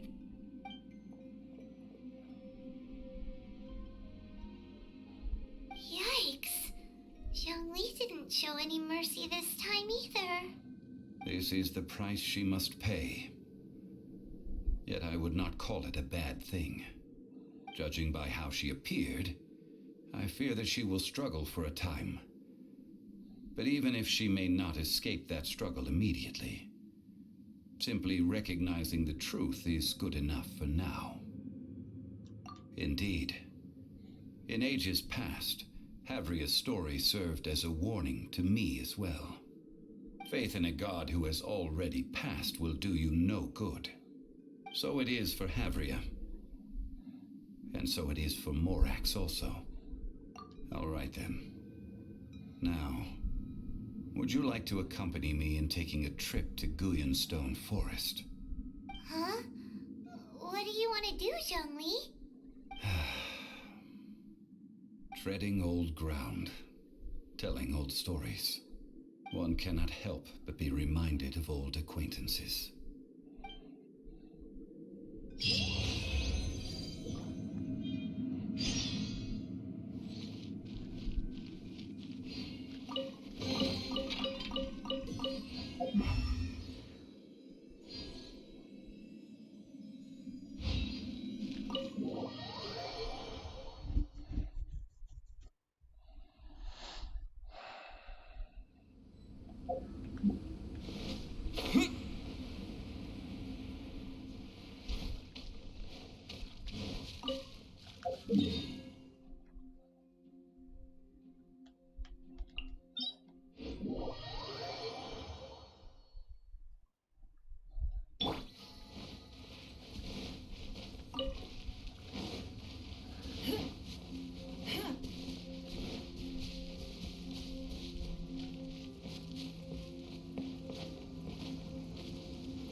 Now, I mentioned before that many gods of old have been sealed beneath the Guyanstone Forest. The Adepti have presently handed Liyue over to mortals, and Havria's time was even further in the past. The Salt Chalice and Salt Ruler that she left behind should not return to Liyue. To leave them here is to let them slumber. And it is also a homecoming. I ended an era with my own two hands. I've always wondered how I should remember that which I ended. History records, but history may be changed. This incident proved that. Time is a mighty force, and history's twist in its flow. I need to find a better way of recording history in order to engrave its truth. Stone carvings were one such ancient method, but unchanging stone, immovable earth, even one such as myself. Someday we may all disappear. Zhongli. Therefore, I thought of you, traveler. You are one who crosses the celestial atlas, and who passes through countless worlds. If our history is engraved in your memory, it will one day accompany you into another world. As long as a traveler like you is able to record what happened, then a backup of sorts will exist for times and tides of Teyvat. Sounds like tough work. Now then, it is time that we consigned both the Salt Chalice and Salt Ruler to the sea. Huh? Why do we need to throw them into the sea? As I said before, this is the place to which the remnants of many bygone gods are consigned. This includes Osial, Overlord of the Vortex, who the Jade Chamber most recently returned to this ocean prison. Thousands of years ago, the Adepti and I fought against the turmoil that plagued every corner of this land. Guyan Stone Forest, where I sealed many gods with my spears. After so long, naught but folk tales remain. Osial, you and I were foes, but our ancient grudge is but a bygone memory now.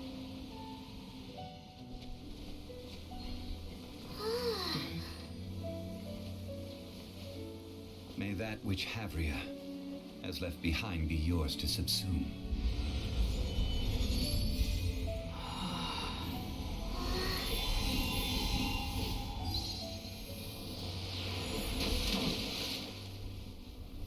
And thus another spark of divinity departs from Liyue. My legacy shall now be left to those who come after to debate.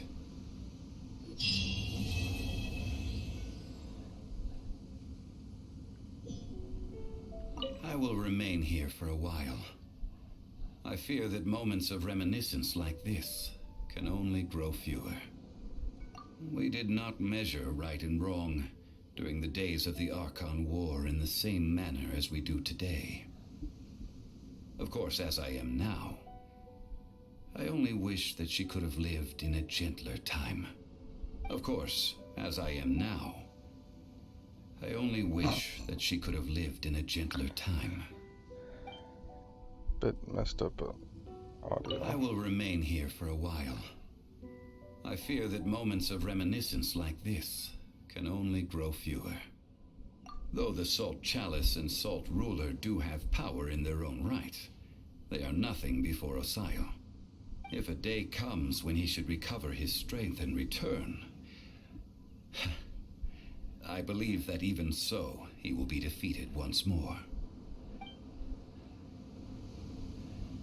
I will remain here for a while. I fear that moments of reminiscence like this can only grow fewer. That is a good question. In the past, I might have given you a most specific answer. But now... yes. I suppose I will continue in my role as a consultant at Wangsheng Funeral Parlor. But if this journey was to your liking, why don't you come along the next time I am seeking to preserve memories of Liyue's past?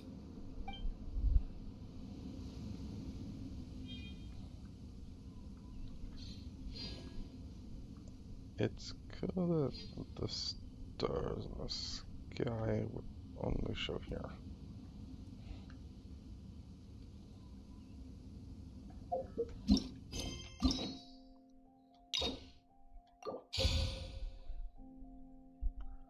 So, tomorrow we shall do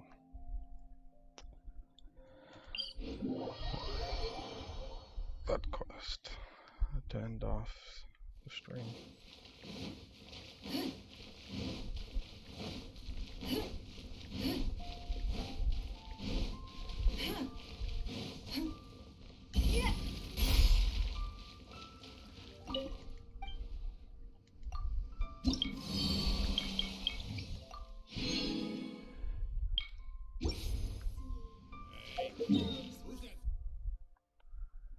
But as all good things must come to an end. Unfortunately, it is my time to end the stream.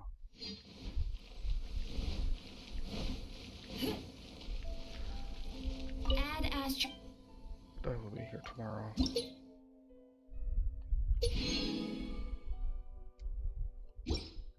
All the joys that will bring.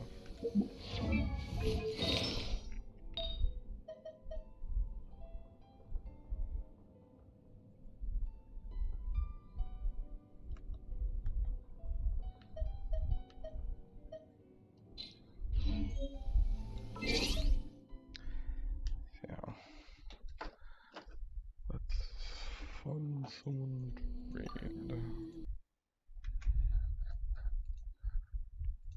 And end today's journey.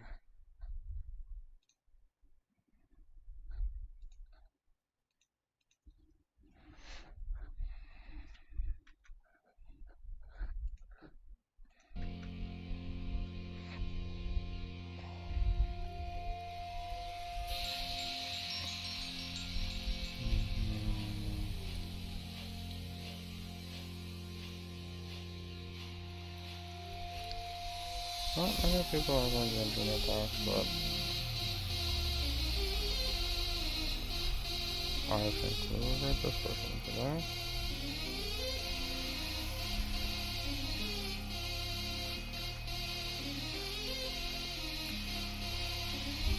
So, hope you guys enjoyed today's stream. I will see you guys tomorrow.